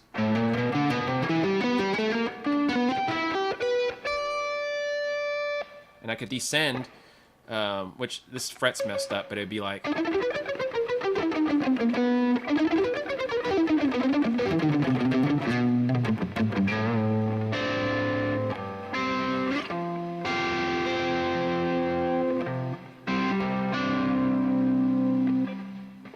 Okay, so again, A minor,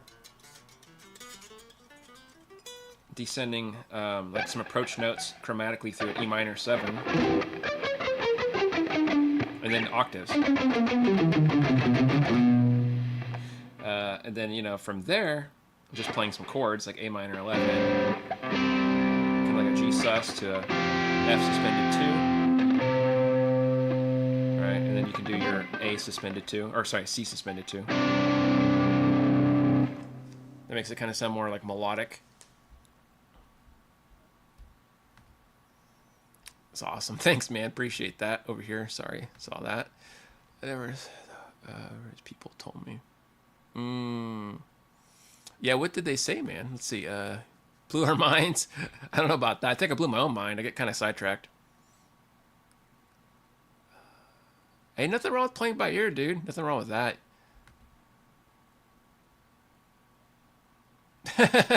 I don't know if I could do genre breaking stuff. Genre breaking. Blaking can talk. Like Alan Holdsworth. I wish. Maybe. Give me like 20 years.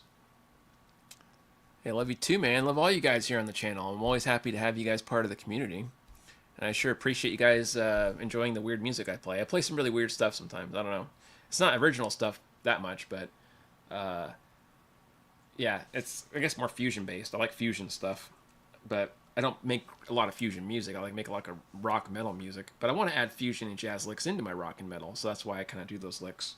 Another example of a cool lick I'll show you guys, for those of you that really are interested. So you have A minor, and you're playing like a, let's say, a 1-4-5, right?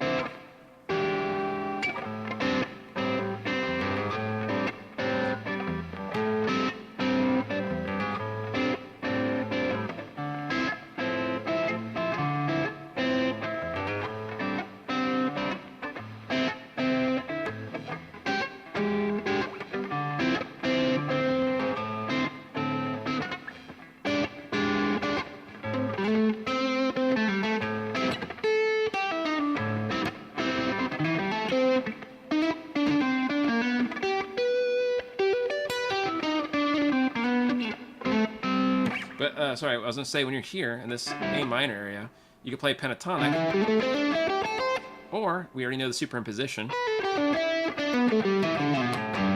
right, E minor pentatonic on top, which is adding like the 9th degree. But also, check this out. Starting from the E note here at the 5th degree, I can play an augmented triad. Especially when it goes over that, you know, E7 sharp 9 chord. The altered dominant.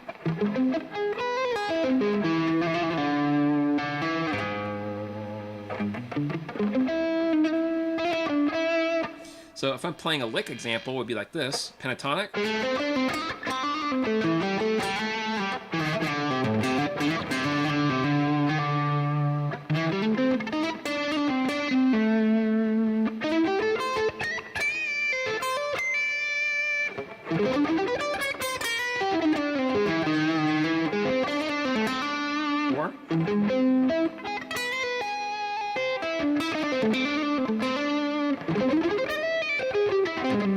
I can go into my altered scale. So like this, starting on the 5th though, the E, like an augmented.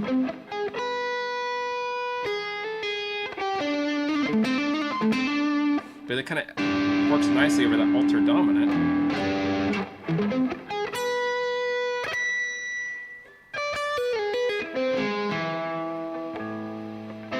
Especially in a bluesy or rock vibe. You hear me do this a lot, even in different keys from over here.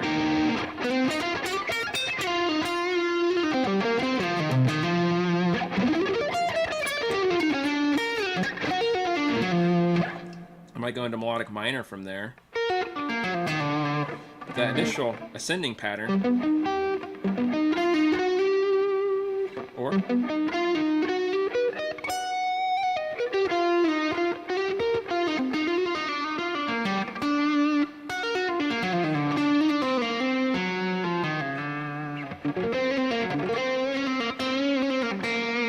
kind of blends nicely for those diminished kind of lines, or like melodic minor lines with your pentatonic, so it's not just segueing into nothing, but like, you know, you can kind of work your way back around, I guess is my point to that. Where are we at here? Oh, I see. Gotcha. Let me see here. Where am I at? Sorry, guys. Missing some comments. I don't really know a lot of Zappa tunes, to be honest with you. Zappa's cool. Just wasn't like a big Zappa guy, to be honest with you. I loved a lot of like Holdsworth. I would listen to Holdsworth over Zappa more. Do it. I wish I knew some Zappa tunes off the top of my head. Oh yeah. That's a tricky one. That's a tricky one, man. If you want to, man, you can. Totally go for it. But I'm not sure what to expect in those situations. Like, I'm sure that they're probably not. They might be down, might not. They might want money. I know a lot of places want you to pay like licensing fees and stuff, which I don't know. Like that whole thing can get kind of weird. The Muffin Man, yeah, that's not a bad one. That's pretty decent.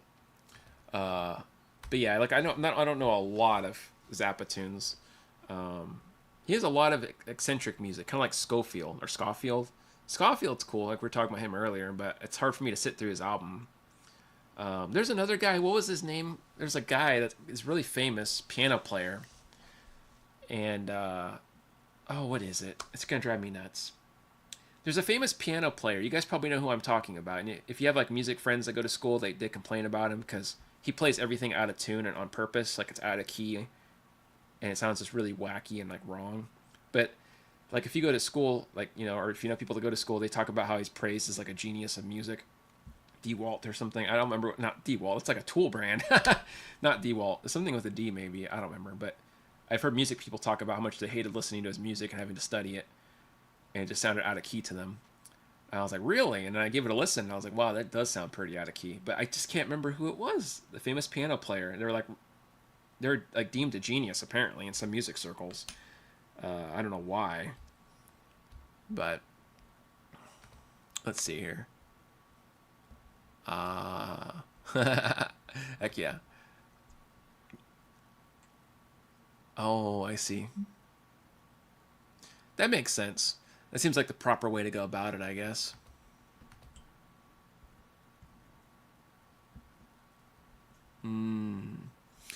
Yeah, there's some people that take it to the extreme. There was a guy that used to come into the chats, and he kind of vanished on me. But he was really big on this guitar player, and I can't remember his name now. I can't remember the guy that I'm talking about either. But he stopped coming to my live streams. I don't know. But anyways, he used to talk about this guy. It was like, what was his name? It's like Brett or something, or I don't know, Garrett something, some name, some guy I guess. But he like copied Holdsworth's style to like a T, and he could like play Holdsworth perfectly. And it sounded like he was just a Holdsworth clone, to be honest with you, which is cool. Like if you can clone somebody, I guess that's pretty impressive. But like the fact that somebody would like spend their whole life trying to master somebody else's sound is weird to me. Like you should make your own sound. Like it's good to take influence, of course, and to learn stuff from other musicians, but nobody should be like, a dead-on clone of anyone. Like I'd never want to be a dead-on clone of somebody else, because then you're just like, you're just copying somebody. So I can see why Holdsworth didn't like that idea. I wouldn't like that idea either if somebody was just copying my sound and not doing their own thing. Totally makes sense. Let's see.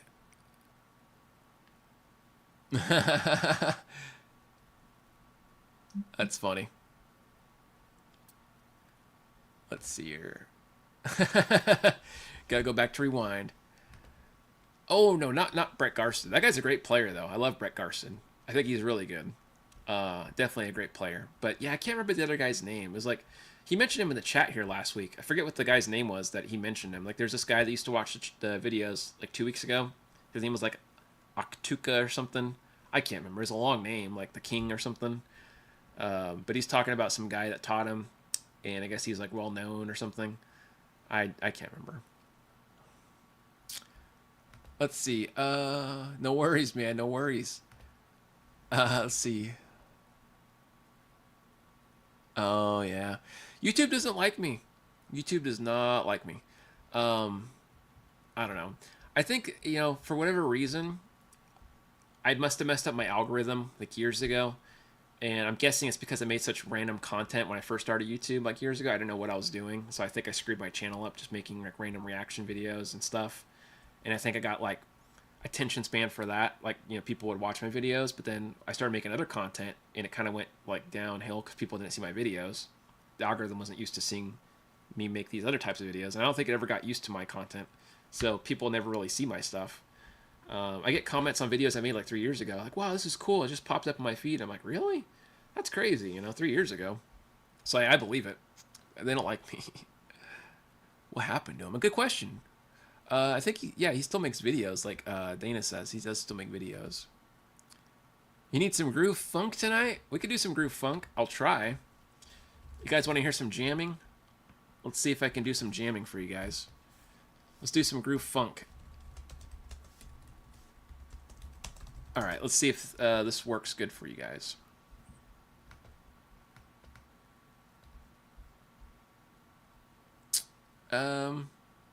Okay, let's see what we got. This is but truly, groove funky one. Someone trying to learn a language make it a habit? Commercials. Oh, Get it at 5 it's okay. I don't mind giving these people their cents. They earned it, I guess.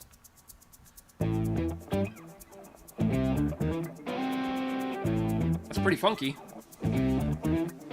Weird timing.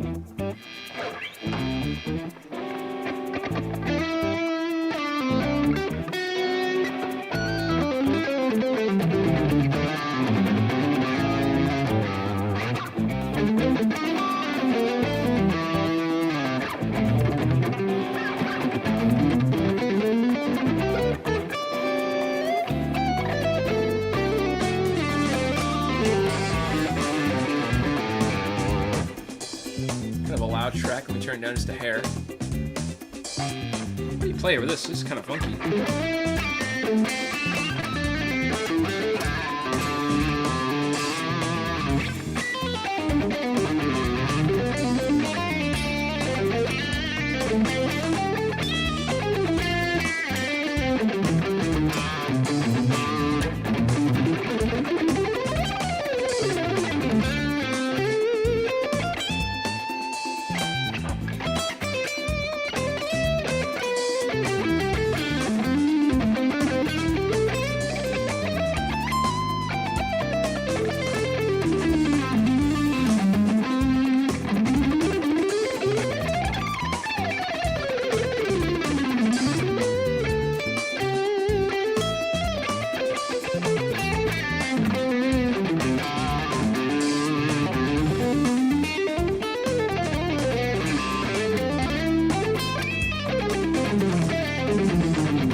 cool track. Took me a while to get used to the feeling of that because it was a little awkward. But cool, cool, cool. Where are we at here? Sorry, guys. Yeah,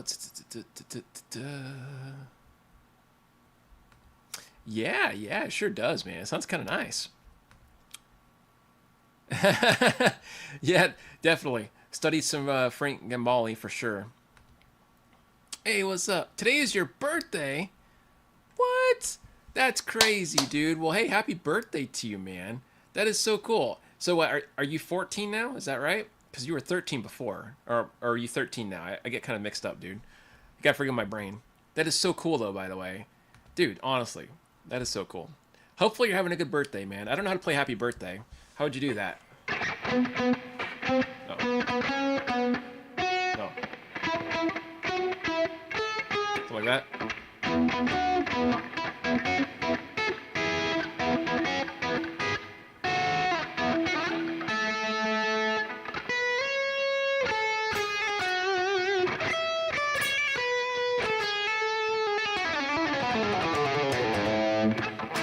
I don't know how to play happy birthday. I haven't heard happy birthday in a long time. You still in the interval jump? Heck yeah, man.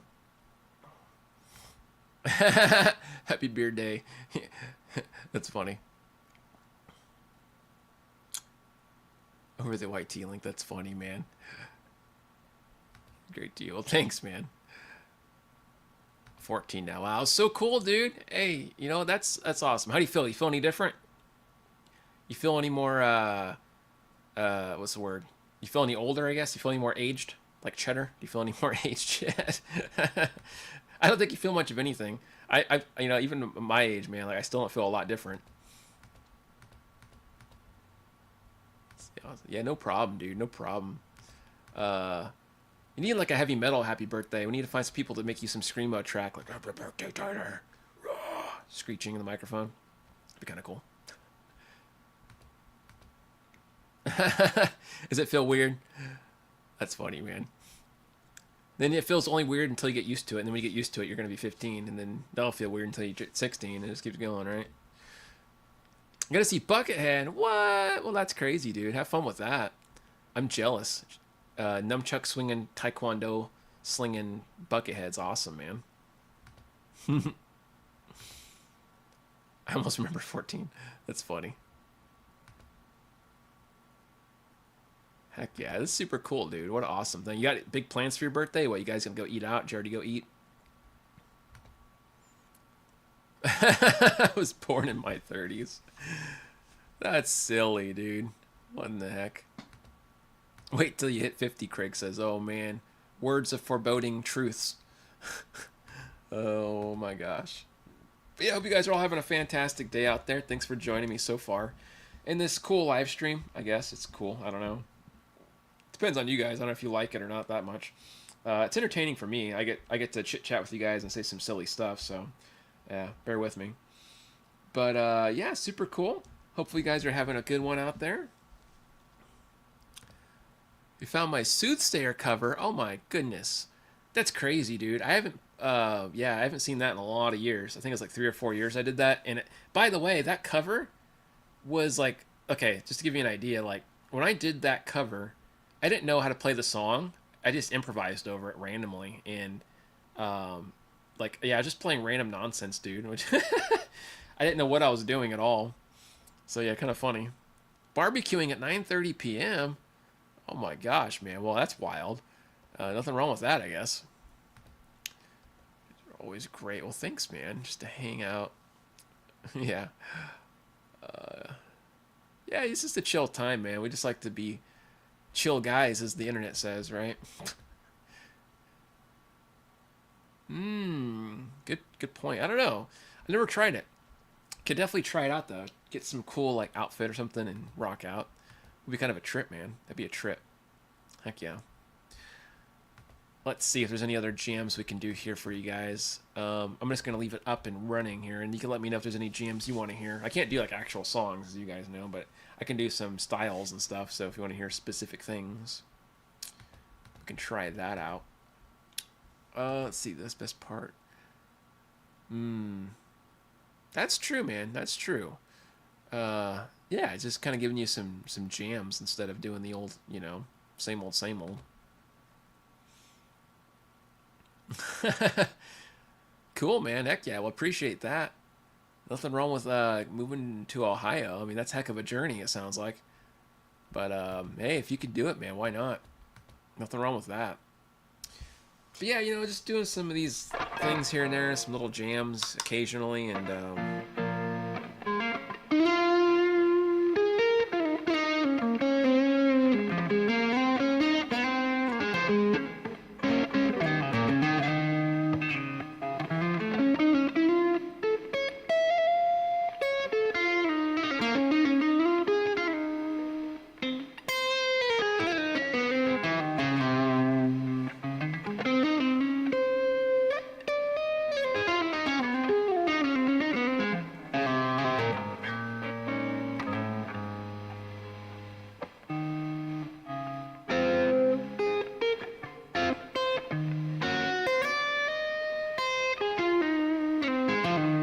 keep forgetting this fret's jacked up, so I always having to move around it.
Anyways, let's see here. Exactly, man. It does kind of help a bit. Let's see. Got that still. Richard strikes again. That's funny. I'm just gonna blame it every time I hear a sour note like that. I was like, "Damn it, Richard!" Yeah, man, get some good old Jimmy action going on. I love that sound, even though I don't play a lot of that like that.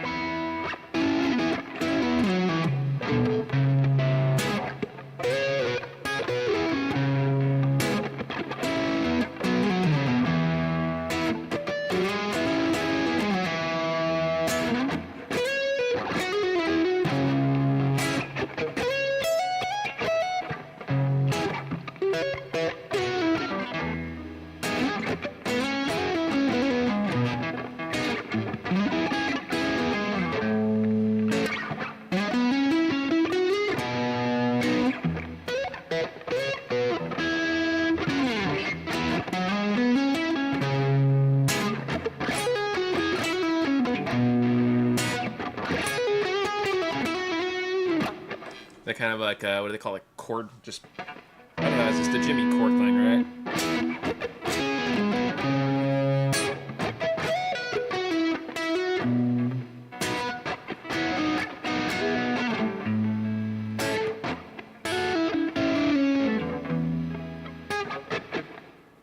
Yeah. Let's see here. Oh yeah, it's how it feels, man. Definitely. It's definitely got its own vibe for sure. Especially when you don't know what else to play. You just play that. That'd be great. Thanks, man. Appreciate it. Riff Magic. Heck yeah. I guess so. I'll go with that.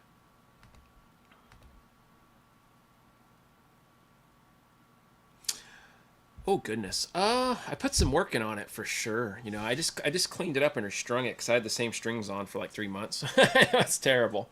But yeah, I wiped it down and everything. So it's as clean as it's gonna get, I guess, for a roasted, neck and everything. But for hours, oh man, probably a lot of hours. I'd say probably too many to count. I probably put a lot of hours in on this guitar. That and the Enya one I have, I put a lot of, I guess, TLC into them. But yeah, it's a trip. Yeah, it sounds nice too. It's a good sounding guitar, and I like it a lot more now that I put tens on it because Richard had it with nines, and I don't mind nines, but I never play on them, so I'm like really like it feels weird to me. I play tens with everything, like 10 to 46 or whatever it is. I think 10 to 46. So yeah, now that I got it restrung up, it feels pretty smooth in my hands.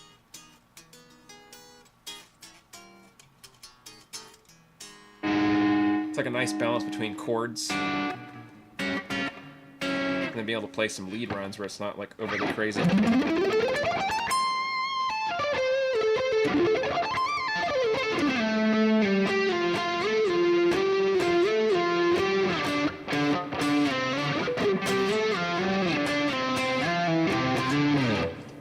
That sounds like a ripoff of a Steve Vai thing. Sorry. Yeah, just that one fret. You like tens also? Nice. Oh, you guys all like tens. I love that. Heck yeah. You like your beat up year-old strings? Oh my gosh. Do they smell funky or do you use coated strings? I bet they start to smell a little funky like pennies, man. Let's see what Craig says. That's funny, man. It's just going to be stuck on you forever now. I wish I could see it. I forget. Like, I know it's there, but I forget. And then every time I play, I still play the stupid thing. I'll be jamming like, oh, cool. I'm like, damn it. Because I play in that, area a lot, so it's kind of funny. Oh, wow. That's crazy. What in the heck? Does it have the old penny smell, too? I got to ask you guys that. I'm always curious. The old corrosion. Oh, nice. Sevens. Oh, my goodness. Yeah, definitely, man. Sevens, man, you probably bust those things because you're so used to the acoustic. But, yeah, man, sevens, that's got to feel really, like, light and comfortable, I imagine. Like, nines feel really, really loose. But, I've always trained my playing style on tens, so I can't really go... Like, I could go to nines, but the thing is, I got, like, this 2mm pick that I use for my tens, and, I just got used to the feel of them on my fingertips. I played a lot of thousands of hours on tens, so, like, when I go to nines, it just feels like I'm pushing too much of the string down, or I have, like, too much finger on the string. It's, like, not enough string or something. It's a weird feeling. And then when I pick, it's like I have to re-angle my picking attack because the strings are a little thicker. Or, sorry, a little lighter. Because I'm used to playing on thicker strings. I can't talk. You know what I'm saying? Oh my goodness, 4-year-olds. That's crazy, guys. What the heck? Whew. Yeah, 7-string is definitely a different animal. I like 7 strings, but like I said, it's just, I don't know. It's just different. Like you said, it's a whole different animal. That's funny, man. Let's see. Oh yeah, this thing is definitely a dagger, man. Definitely a dagger. Super Slinky is nines. Perfect, man. Those are like the pinkish pack, right? I remember those when I used to work in the store. People bought those the most. Press too hard, string has been too easy. Yeah, exactly. It's like you have to be really careful. Oh, you're good, man. You're good. Hey, I can read it. It looks legible to me, man. I wouldn't worry about it. But yeah, so hopefully you guys have been having a good week. I have content on the way. Like I said, it's just been so weird getting used to my new editing software. So yeah, I have some lesson content, some review content coming up. For those of you that weren't here earlier, I got this thing I'm reviewing. Oh man, look at that. Super exciting. I got this neat little 10-watt Flatsons mini amp. Yeah, no, for real, that's pretty cool. It's actually pretty heavy. See, made in China. 3.7 volts for the battery, USB-C charge, and it has a little wireless sign on here. I haven't read the pamphlet yet, but I think it has wireless too. It's pretty cool. You have a clean and overdrive button. Pretty exciting. And yeah, so I'm excited to try this thing out. We're gonna make a new song with it, and hopefully it won't sound too terrible. So yeah, I figure I'd give you guys a little, you know, sneak peek at that. Let's see here, guys. Sorry. Yeah, that could be definitely helpful. Diodario's. Yeah, Diodario's good. I use Diodario's too. I put NYXLs on here. Hey, you and me both, Tyler. Dude, long lost brother right here, man. I use the same ones. Cool little amp. Yeah, definitely. Absolutely, absolutely. Most likely, like, I think it's in Shenzhen district, right? Which is like Guangdong. That's where they put a lot of the companies, right? I don't know how many districts there are in China. I'm sure there's a lot. I've never been to China, but I know there's a lot in that area because I've worked with a lot of companies in that area. There's another one I did a review on those, like also Guangdong district. So, and I gotta tell you, the Chinese people are really so nice. You know, people can say what they want about, you know, different cultures and stuff, but anytime I've talked to the like Chinese companies or, you know, they're always just so friendly. I'll give you an example. Like when they send you an email, they don't just say, "Hi, Lester Mitchell, you know, we're so and so," or "Hey, you know, when's the video coming up?" Like they don't just like talk businessy. They talk like their family, man. Like the Chinese people are really always friendly. They're always like, "Oh, hello, Mr. Mitchell. You know, I hope you're having a wonderful, sunshiny day. You know, I hope everything is beautiful, and you know, this go really to like the extreme. Like we hope the clouds are extra puffy for you today, and you're in good health and everything." And I'm like, "Geez, you make me feel bad. Like, you're being too nice." And I'll tell them back, "Well, I hope you're having a freaking nice day, and the clouds are shiny, and the sun is, you know, really bright, and I hope that you're eating all those vegetables, you know." Back at you. Yeah, but in all seriousness, you know, it gets kind of funny. And then they like come back with like something stronger, like, "Oh, thanks for that. We hope you are doing healthy." And I'm like, reversal. Uno reversal card. But yeah, they're always really nice people. Like British companies, American companies, they're not like that. Like it's like, "Hey, scumbag." Well, they don't need to say that, but that's what it kind of feels like. "Hey, you degenerate." Yeah. And maybe the Chinese think it, they just don't say it. But yeah, it's good manners for sure. Look forward to hearing it. Heck yeah, same here, man. Overselling is a thing. Yeah, they really do, man. They give you the whole pampering. It's hilarious. It's like, well, all right, this is making me feel uncomfortable and complimented. Yeah, pretty funny. But anyways, let's do some more jamming for you guys. Let's see here. What is he saying? About the content. Yeah. Hey, video guy, stop your talking and your jabbing and do some jamming, right? That's what it feels like. Some of these companies will tell you. But anyways, let's see here. C minor funk fusion. I guess I'll keep clicking down the rabbit hole. Commercials.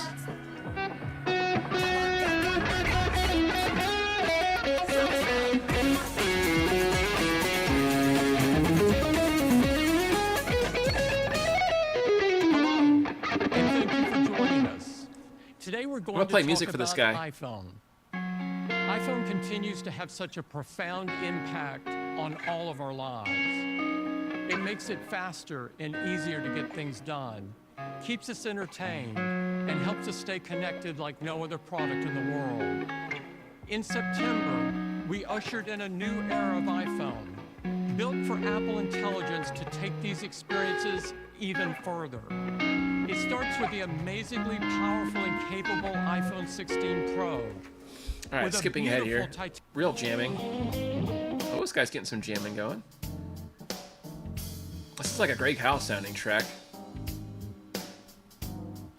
So it's like C minor, you think? It says.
Kind of a weird beat, but it works. It's just kind of a funky timing. Sorry. All right, where are we at here? Sorry, guys. I'm getting so confused. Where are we at? You're offered on the spot to go to China and be a spokesperson. Oh my goodness. That's crazy, man. That'd be wild. If I got offered like that, I'd have to freshen up on some Mandarin, I guess, because I would feel embarrassed if I went there and they're all speaking about me or something. Probably talking smack. Revising music for commercials. That's great. Good old Apple, man. You gotta give Apple some good tunes. Yeah, exactly. Can't do the C sharp note on the end on that one. Ah, yeah, augmented. Mm-hmm.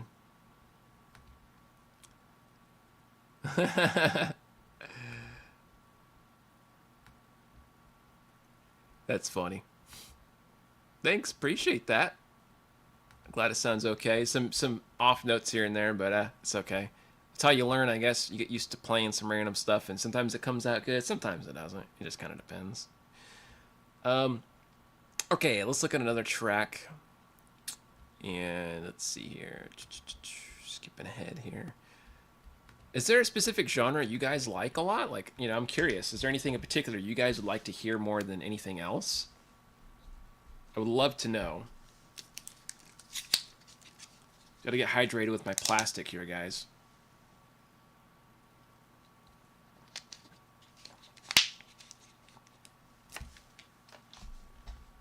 I don't know about all that, but I sure appreciate it, man. Thank you.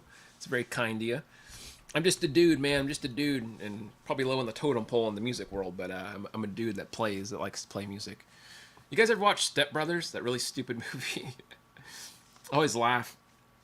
It's kind of like a running gag. Remember the part when he's talking about how he sang, and he's like, for a minute there, you know, it's like you turn into like, what do you say, like an angel or something?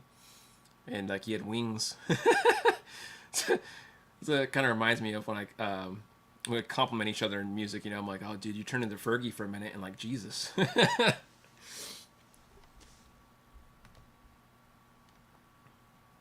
Sure.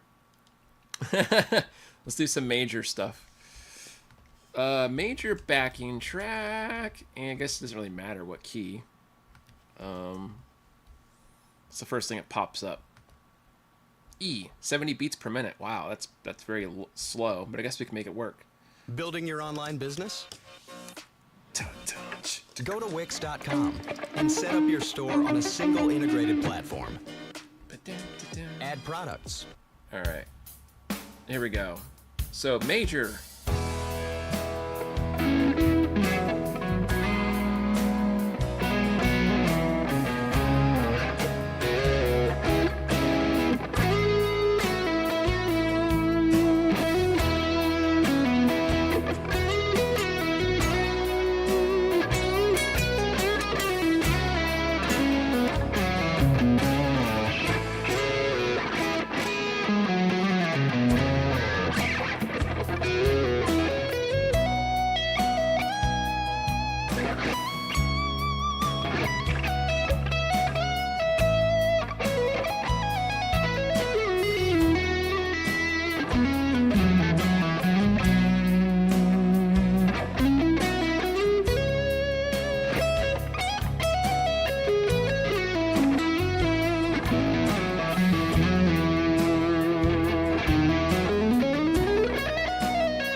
I knocked some strings out of tune pretty good with all those bends. What strings are out?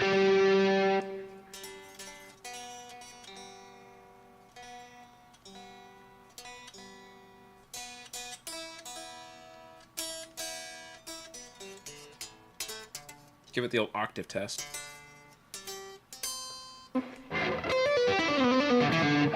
Yeah, I guess close enough. But yeah, it's kind of a cool track, I guess. It sounds like some Leonard Skinner or something. I don't know. Sorry, guys. I'm not trying to ignore you. I gotta go back to the comments. Steal liquor too? Yeah, go for it, guys. Steal all the licks you can. I don't know if they'll be any good.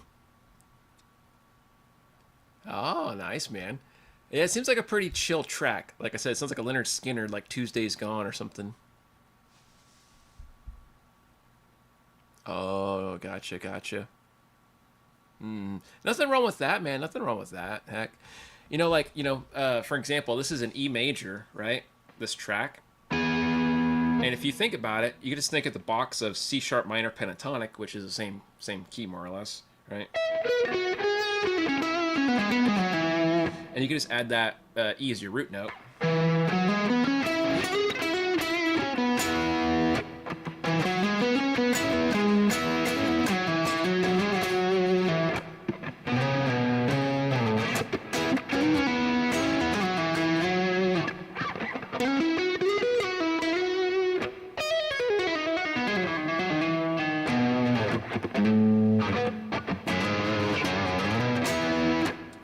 yeah, if you think about that, like in your minor pentatonic shape, right? That's the E, that's the major third there. So you can just play that same box if it's easier. Or, you know, shape 2, shape 1, major pentatonic.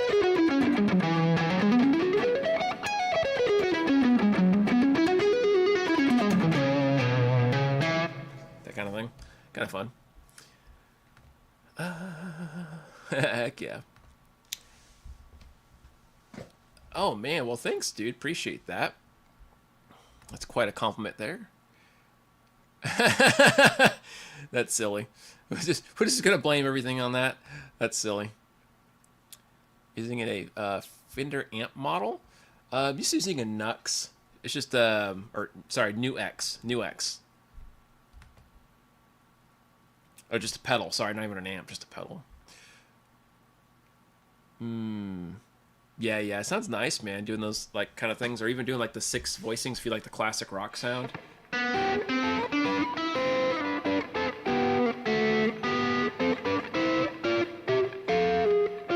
Kind of thing, or if you're sliding up and around. Let's get a cleaner setting for a sec.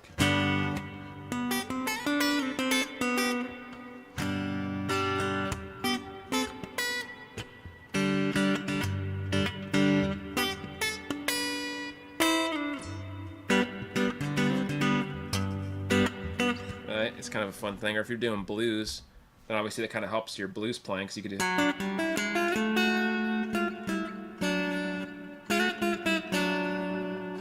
kind of thing. Or if you're like, you know, doing a like a riff type voicing too.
Still a little bit out of tune, but it's okay.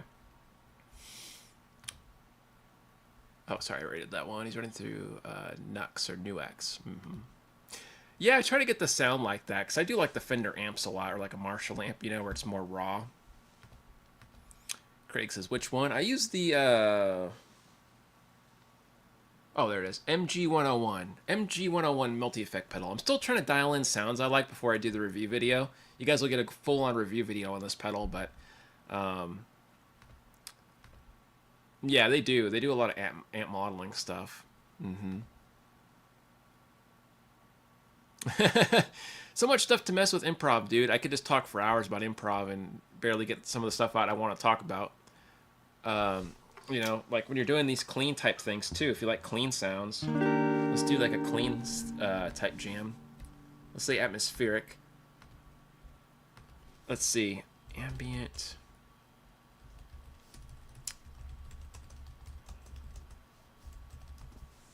So example real quick.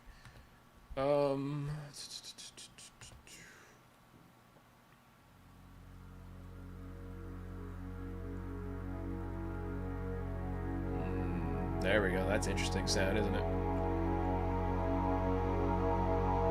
It's kind of loud.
Kind of fun just vamping over one little ambient sound, you know? Kind of a Mixolydian thing there, but...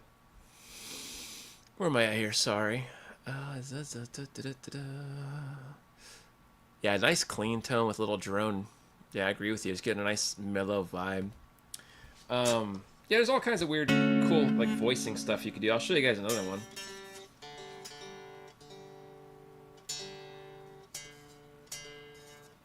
Ah.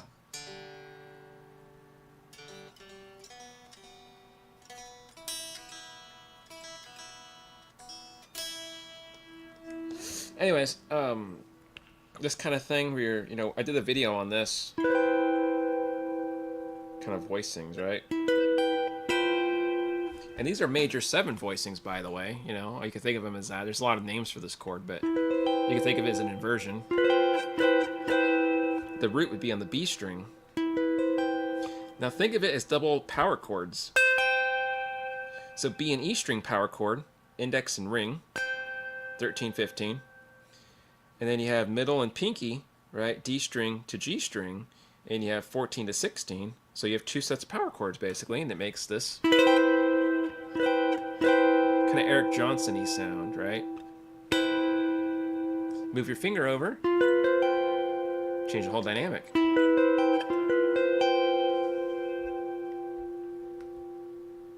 Oh, thank you for that. I appreciate that. I'm glad you like the sliding thing. You want some Aeolian type stuff? Yeah, we could do that. But yeah, so that's, you know, kind of a fun little major 7 voicing for you.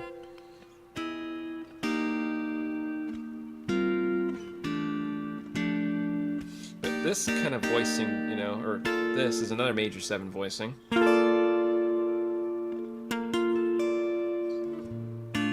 Right, so if you're making like a B flat major 7 and... But you said Aeolian. My favorite minor chord is a minor 11. So if I'm doing like B flat minor 11.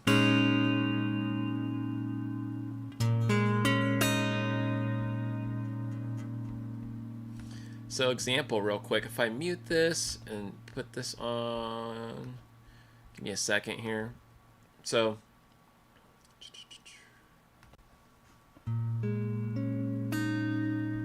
Yeah, sounds good enough, I guess. So let's try this. Okay,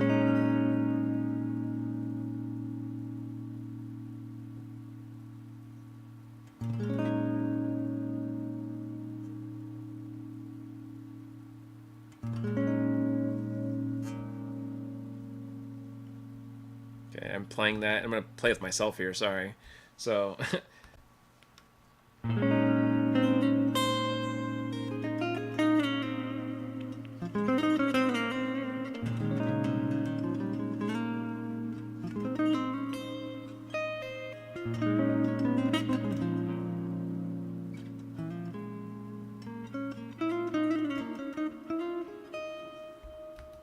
Alright. But there's little voicings like that, you know?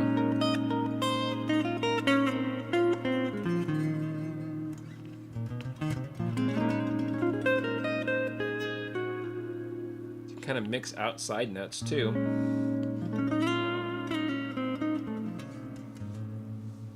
Right, if you're doing like, you know, some melodic, or sorry, harmonic minor kind of runs, which is kind of fun. Let's see here. Yeah, some little augmented stuff like this. That'd be an augmented sound, or like this. Gotta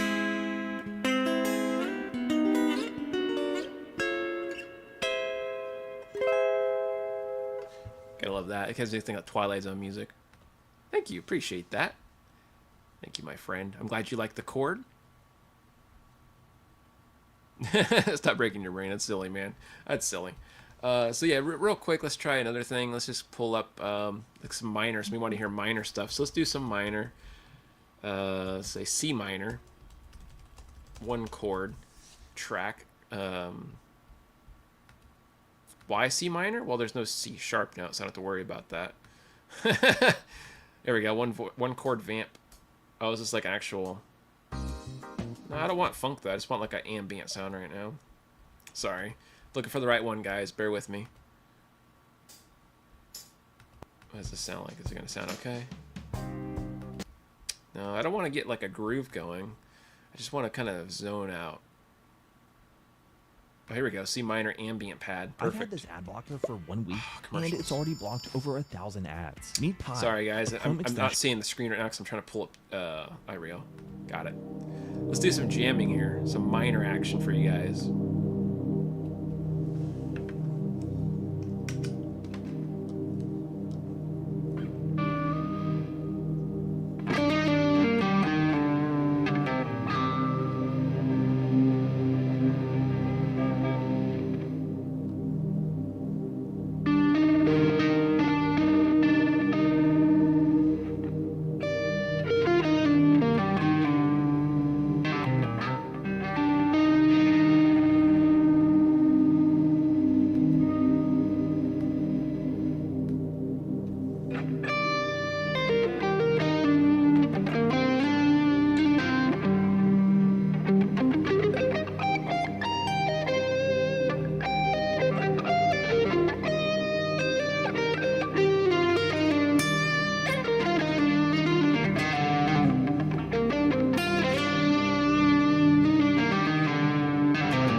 right, sorry about that. Got kind of sidetracked, guys. Very spacey sounds. I love it. Where are we at here, guys? I'm so sorry. All over the place.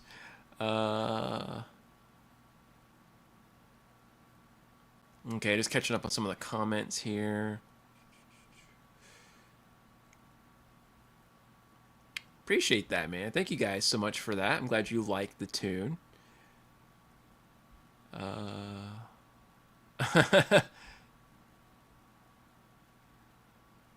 Sure. Yeah, if you want to ask me for that, you can. What's the name of the backing track? As long as it's not an actual song. That is true. You got a good point. I didn't realize that till I did retail, and you couldn't be more correct. Thank you, man. Appreciate that, and thank you guys. I really do appreciate the kind words there. I'm glad it sounds okay. Glad I sound all right. You know, some good notes, some bad notes. It's all practice, I guess. But yeah, if there's a backing track you want me to try, you know, messing around with, let me know. I'll give it a whirl. I can't guarantee it'll sound good, but I'll try. Totally up to you guys.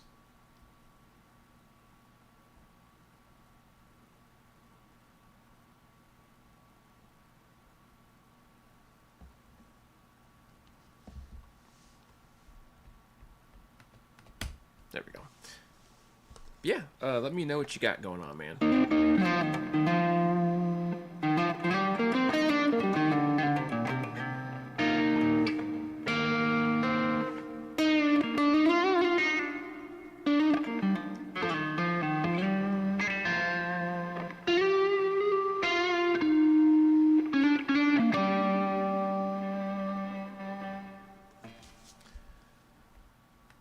Well, thank you. I'm glad you enjoy the music, man. I'm glad it's not super boring.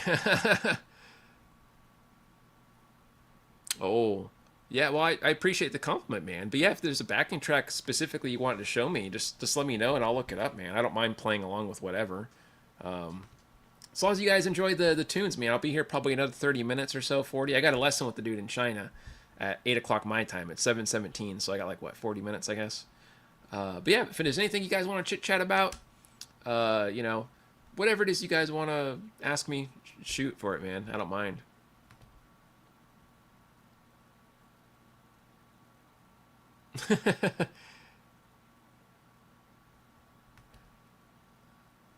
That works. Yeah, I'm definitely a big guitar nerd myself, so you guys are in good company. I'm a huge music nerd. I'm always thinking about music, man, in one way or another. But I guess in the meantime, until you find something, let's do just a little more jamming. Let's see here.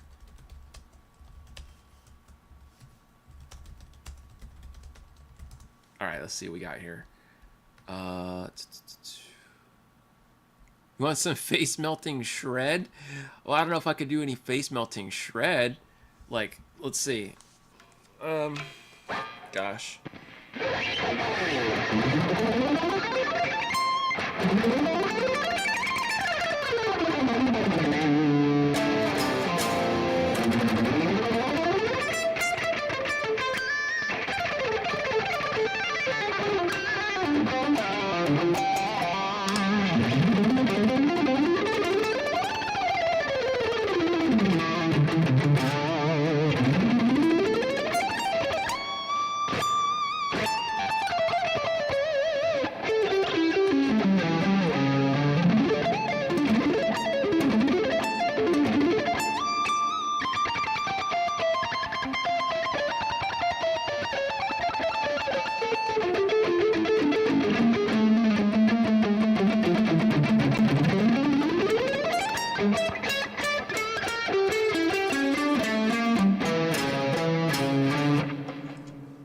I don't know. It's playing a bunch of nonsense at that point. Let's see here. Take advantage of the time we still got. Yeah, I got a little bit of time left. Heck yeah. Melt my face. That's silly. I'm glad you like the melodic stuff. I like the melodic stuff too, honestly. I like it more than the shred. Shred's cool, but I like more melodic playing. It hurts. That's funny. It hurts me too, man. It hurts me in different ways. But yeah. Just down just like a hair.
I forgot that fret was dead. Sorry. It's like, whoops. Switch key. Oh well. My bad. Oh yeah, he does some really weird stuff, man, because he jumps between the strings weirdly like this.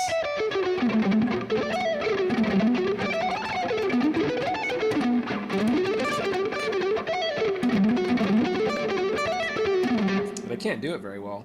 So I just tap it because I can't pick in between like that. So I do this a lot. You hear me do.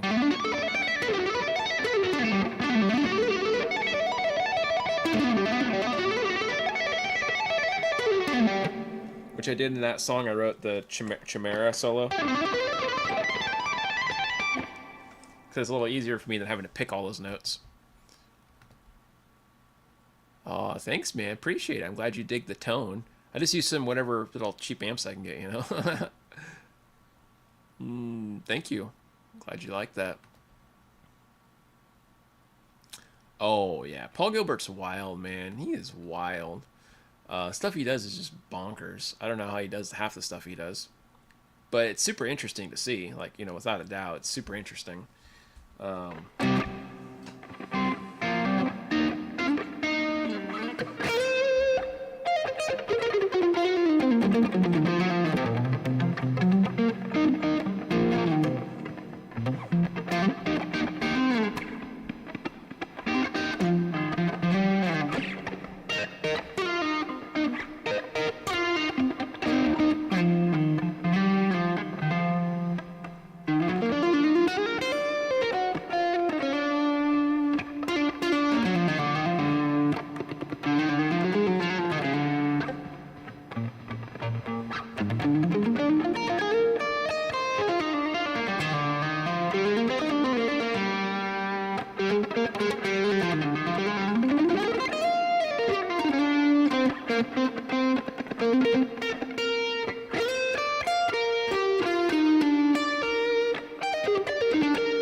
It's kind of hard to do those stretches.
Sorry, I don't know what the hell I'm playing. I'm just playing random stuff.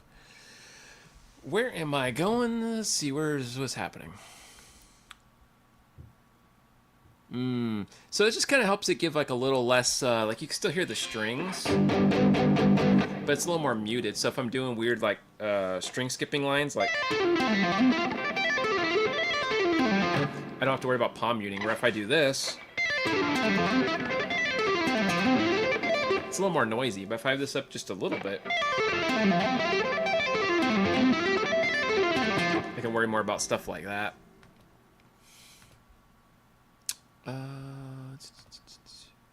Oh, I got you. Yeah, and this is it's not a thing that we were. It's not like a normal thing at first. It started maybe like 20 years ago, I think. Like in the early 2000s, people started using more fret wraps. Like Guthrie Govan uses it, Martin Miller, Greg Howe uses it. A lot of big shots use it now. But especially if you're like recording or playing live, you don't want all the excess when you're trying to do weird techniques. You know, a lot of shredder guys will use. But not everybody. I'm glad you enjoy it. Thank you for that. Yeah, you should, man. These are only like, I got this for like $3 on Amazon. They have like name brand ones, but I was like, I'm not paying like $10 for a name brand. I'll just buy a cheap $3 one. Like, it works the same. But yeah, they're pretty sweet, especially when you're trying to do like some cool shreddy stuff and you don't want to hear a bunch of like tapping noise. Kind of helps. Getting sidetracked here. Sorry, guys. But yeah, cool. So, having said all that good stuff, let me put this down for just a second. We'll do some chit chat, I guess, before I head out in about, I don't know, maybe another 15 minutes or so. We'll just do some chit chatting. Move that there for now. Oh, there we go. I can stretch my back a bit so I can expose my merch. No. Okay, cool. Gotta get more stretching in the days, man.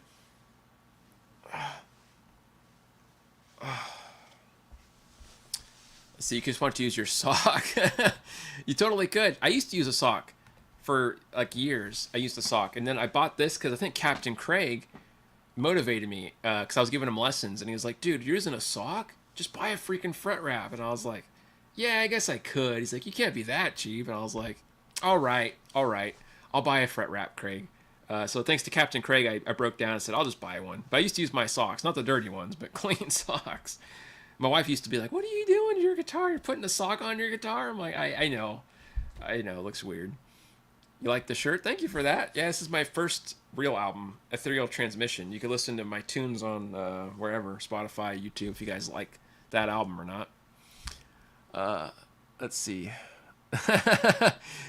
Heck yeah. Yeah, you remember that, Craig?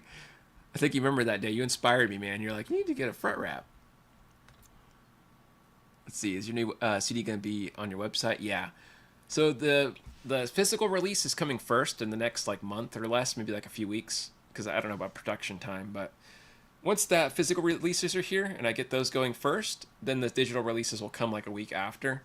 The digital copies that you download infinitely will be like $10. If you want a physical copy, it's going to be $20 later on down the line for people that want to buy it after everything's done, because I had to pay a little bit more for the jewel case and the booklet and everything. I could have went the cheap route, just got like a little sleeve thing, but I didn't want to do that. If I'm only going to do one CD and never any again, depending on how it goes, I want it to at least look nice so I can look back and say, well, at least I made one CD to look cool in physical form, But yeah, anyways. Let's see here. Yeah, I remember that. I remember that day. Oh, that's funny, dude. Good memories. Hey, we love you too, man. We love all you guys. We're all part of the community here, and I sure as heck appreciate you guys. Definitely. Appreciate every one of you guys that comes and watches the videos and hangs out and joins in my little community here. I know it's not a huge thing here on the channel. We're kind of chill here, but it's our little corner in the world, man, and I like being here, so it's good enough for me. Yeah, it really is expensive. It really is. You're not kidding. Yeah, I have busked on the street years ago. I have. Back when I was homeless, I actually busked a few different times, and I got kicked out by security guards a few times.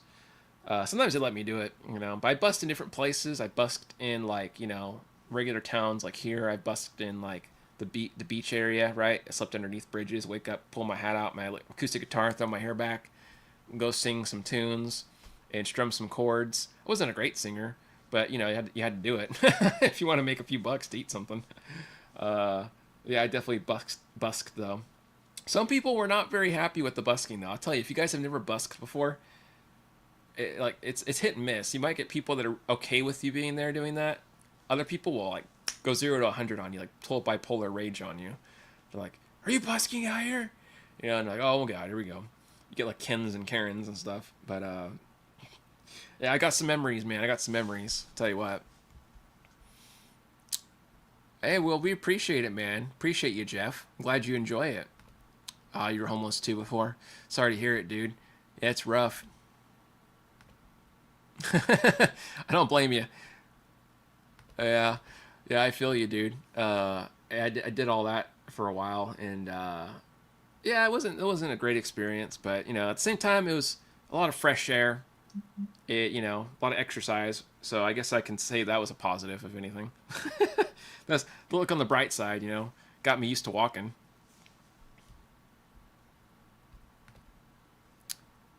Oh my goodness.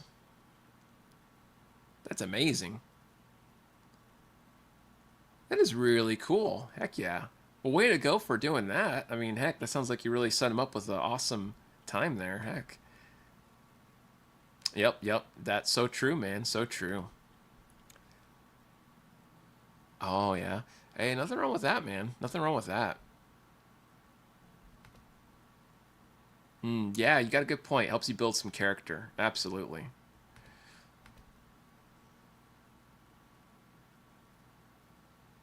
Listen to your live performance. Think it was your first video. Oh, interesting.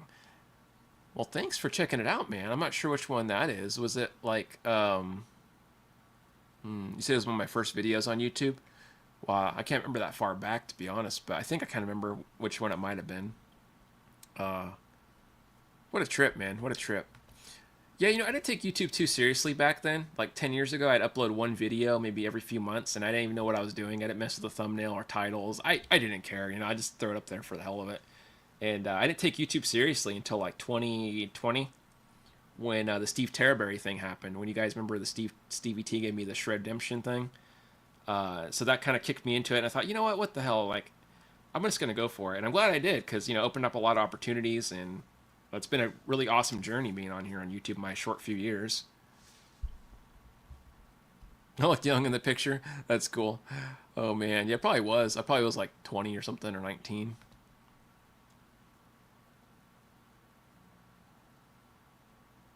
Let's see. Oh, I see. Time for a 4% What You Feel solo. Yeah. Speaking of solos, I need to write a solo for this tune I'm working on. And I tell you, it's been a headache, man. I've been like procrastinating, and then I make a solo and I'm not sure if I like it. I don't know. You guys will hear it on the CD. It'll be like an exclusive CD song, but I don't know. Sometimes it's like the music will flow really easy and I could do a song in like a day or two. Other times I don't get any ideas at all. It's like you hit a wall, and then like, I don't know. It's just like one or the other. It's never an in-between. There's never like a happy medium. It's always lots of ideas or nothing. And yeah, so that's how I felt on this one song I'm trying to finish. It's like this one little part, and I'm like, and sometimes I'll have people collab with me instead. If I can't think of anything to put in this X section or two, I'm like, you know, I'm just going to ask my buddy or one of my buddies on Facebook or whoever that plays guitar if they can just throw a solo in for me, like Richard or Mark Gibson or whoever. And they're usually pretty cool about it. And they're like, yeah, well, I'm down. I'm like, cool. It saves me a hassle. Because that one measure, I don't know what to do. I'm like, I'm lost. You know, and I wrote the song, so you think I would know what to do, but I don't always know what to do. Yeah, kind of funny how that works. I don't know. Let's see here.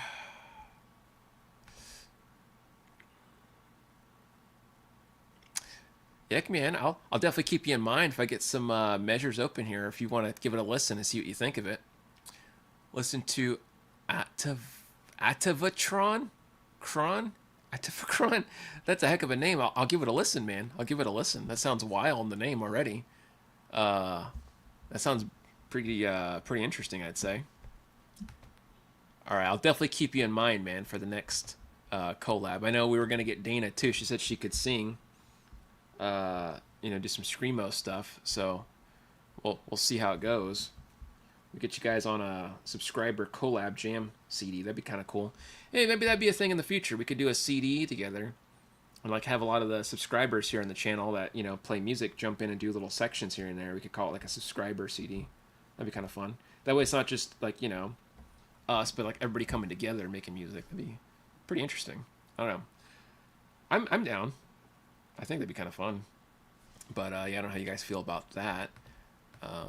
I would just put the tracks together and probably have you guys do like whatever pieces, plus with piano and some vocals or whatever, and go from there. Yeah, it'd be pretty neat. Would be fun. Yeah, I think so too, man. There's a lot of great, players out there, especially that watch the channel too. That I know you guys play pretty good, so it'd be pretty interesting to see. It's such a broad range of people that watch my channel too. I get people that are like absolute beginners that are just playing a G chord, to people that are like advanced, like shredders that can out shred me. It's just such a random mix of people, or classical proficient aficionado type players. Really, such a wide range of people I talk to on here. Really bonkers. That's funny. Look forward to hearing it. Yeah, we'll do it. We'll do it. That would be awesome, man. I'll probably make like an announcement or something when I get going on those, and we can, get them jamming. Be back. Hey, no worries, dude. No worries. But yeah, so I'll make some video content here pretty soon for you guys on this review product. But I'm also gonna do more lesson videos on the channel because I'm just gonna, try to. Like, I get a lot of people on my streams ask me certain things about improvising or like how I look at the fretboard or play stuff, and I get that a lot, like in emails sometimes too. And some people, can't take lessons because they can't afford it, which is fine. So I think I'll do more lesson videos on certain topics. I already have 2 mapped out. Like, I want to talk about how I visualize the fretboard a bit and give you guys exercises and all that. Maybe talk a little bit about some other stuff. Like, I have another topic I want to talk about, like mixing jazz stuff with metal. Just kind of writing music in general or solos. I'll make some lick ideas on that. But yeah, I have a lot of lesson ideas. So I think I'll be doing more of those, and I'll be doing the skits too on the shorts. Like, I'm gonna keep shorts. I'll still like make little shorts from the videos that I make that are more serious, but I'm gonna try to keep the shorts to silly stuff, like my West Coast versus East Coast guitar player skits. Where they're beating each other up, or Johnny Blaze or Bob Ross or whatever the hell I normally do on the shorts. So if you guys like the silly antics and weird shorts I do, those will still be around. I'll still do those. I just got to get to filming them and editing them on this new software. But I'll do mainly lesson videos and some reviews here and there. I want to kind of... I got 2 reviews I'm going to do, the pedal and the amp, and then I'm going to take it easy for a little bit on reviews, I think. Hey, what's going on, John? How you doing, man? Yeah, Johnny Blaze. Hey, no worries, man. No worries. See you next week, my friend. You have a good one. Yeah, man. That's what we're gonna be doing. Some more silly skits on the shorts. So if you see Lester looking ridiculous again in my wigs, being stupid, that's normal for my shorts. Don't be alarmed. I do weird stuff. I have weird thoughts. I do weird things. The serious stuff I'll keep on the long form content. And yeah, so you'll see a lesson video probably in the next few days. You might see another Johnny Blaze skit before then. And yeah, we'll see how it goes. For the people that donated and you're getting your signed CD and everything from me, like I said, just make sure you send me your addresses if you haven't already. I think somebody did send me their address. A couple people did. So, but just for people that might watch this later, if you donated and you're watching this post stream, send me your address. And I'll make a post about it too on my community thing, so that way everybody's mailing address. I got the bubblers ready. I got everything ready to go. I just have to upload a couple tracks to the upload site, and then everything can go into production, which will take, like, it says 7 days, but I think it'll take longer. I think it might take 2 weeks, because it says it could delay, but hopefully not. Anyways. So yeah, it should be interesting. And Craig, since I have you on here, and I forgot to hit you up recently, you paid for some lessons back in, let me see here. I have to go to my sheets real quick. I'll tell you when. I think it was like, give me a second here, because I know we haven't done lessons in a while, but you still have them. Let me just sign in real quick, like I said, because I can't. Okay, yeah, you're on there still. So yeah, this is a while back, man. But if you wanted to take those lessons, you still have 3 lessons left. If you want to, I'm not pressuring you, but you can use them if you want to use them. You did pay for them. Just hit me up whenever you have, like, you know, your availability if you want to do that. Let's see, I may be busy. Nah, heck, I don't mind, man. You're not gonna bother me. And you paid for the lessons, man. It's only fair. But yeah, so if you want to do those, let me know when. Like, if you want to do like a weekend or whatever. I have a lot of openings on Saturdays. And if you guys are wondering what I'm doing, I'm trying to stretch here. My muscles get kind of tight from sitting all day. I need to get up and move around a bit more. But yeah, I have a lot of openings on the weekends. I have a lot of openings on Thursday as well. So if Thursday works good for you, or if you want to do whenever, we can figure it out for you. You have to refresh my memory. It's been a while, so I don't remember what you were working on. But if you can, like, you know, shoot me what you've been working on, we can go from there. That way I don't just give you a bunch of stuff that doesn't relate to what you're doing. Because I know it's, you know, like, time flies, man. It's weird to think. It's weird to think it's been a year almost since, you know, I started doing this full time at home instead of at the shop I used to work at, you know, because I was relieved there back last May. So it'll be a year coming up in May, which is weird. And I've been lucky enough and blessed enough to just work from home and teach people and do YouTube and stuff. That's been a blessing, man. Like, I can't even be more grateful for you guys and all that. So, yeah, very cool. I'm always happy to have lessons going. Well, that's why I'm here to help you, man. We can both not suck together. We'll both try to better our playing. It helps me out, too, when I teach you guys. Because, you know, it gives me different ways to look at things that I normally may not have seen before, you know. So, yeah, just hit me up anytime, man. Anytime. But cool. Good seeing you guys. Thank you all for hanging out in this stream. I got to get stuff going here and get my files going for this guy I have a lesson with right now in about 15 minutes. But, yeah, thank you guys so much for hanging out with me. It's always a blast chit-chatting with you guys and all that good stuff. And, yeah, hopefully you guys all have a good rest of your week. And you're all staying healthy and happy and lively. And you're getting some good practice in on your guitars. Stay tuned for more content, like I said. And the CDs, of course, when those get released pretty soon. It's just a slow process right now. But if you bear with me, we'll get it going here. And, yeah, so awesome, guys. Thank you so much for everything. Let's see. That's funny. Yeah, I get you. Have a good night in Shenzhen. Yeah, you too, Craig. You too, man. But awesome, guys. Thank you so much for everything here on the channel. Love all you guys. Thank you for being in the community. You're awesome. And I look forward to seeing you guys in the next video I upload. So, peace, guys. You have a good one. I'll see you next time.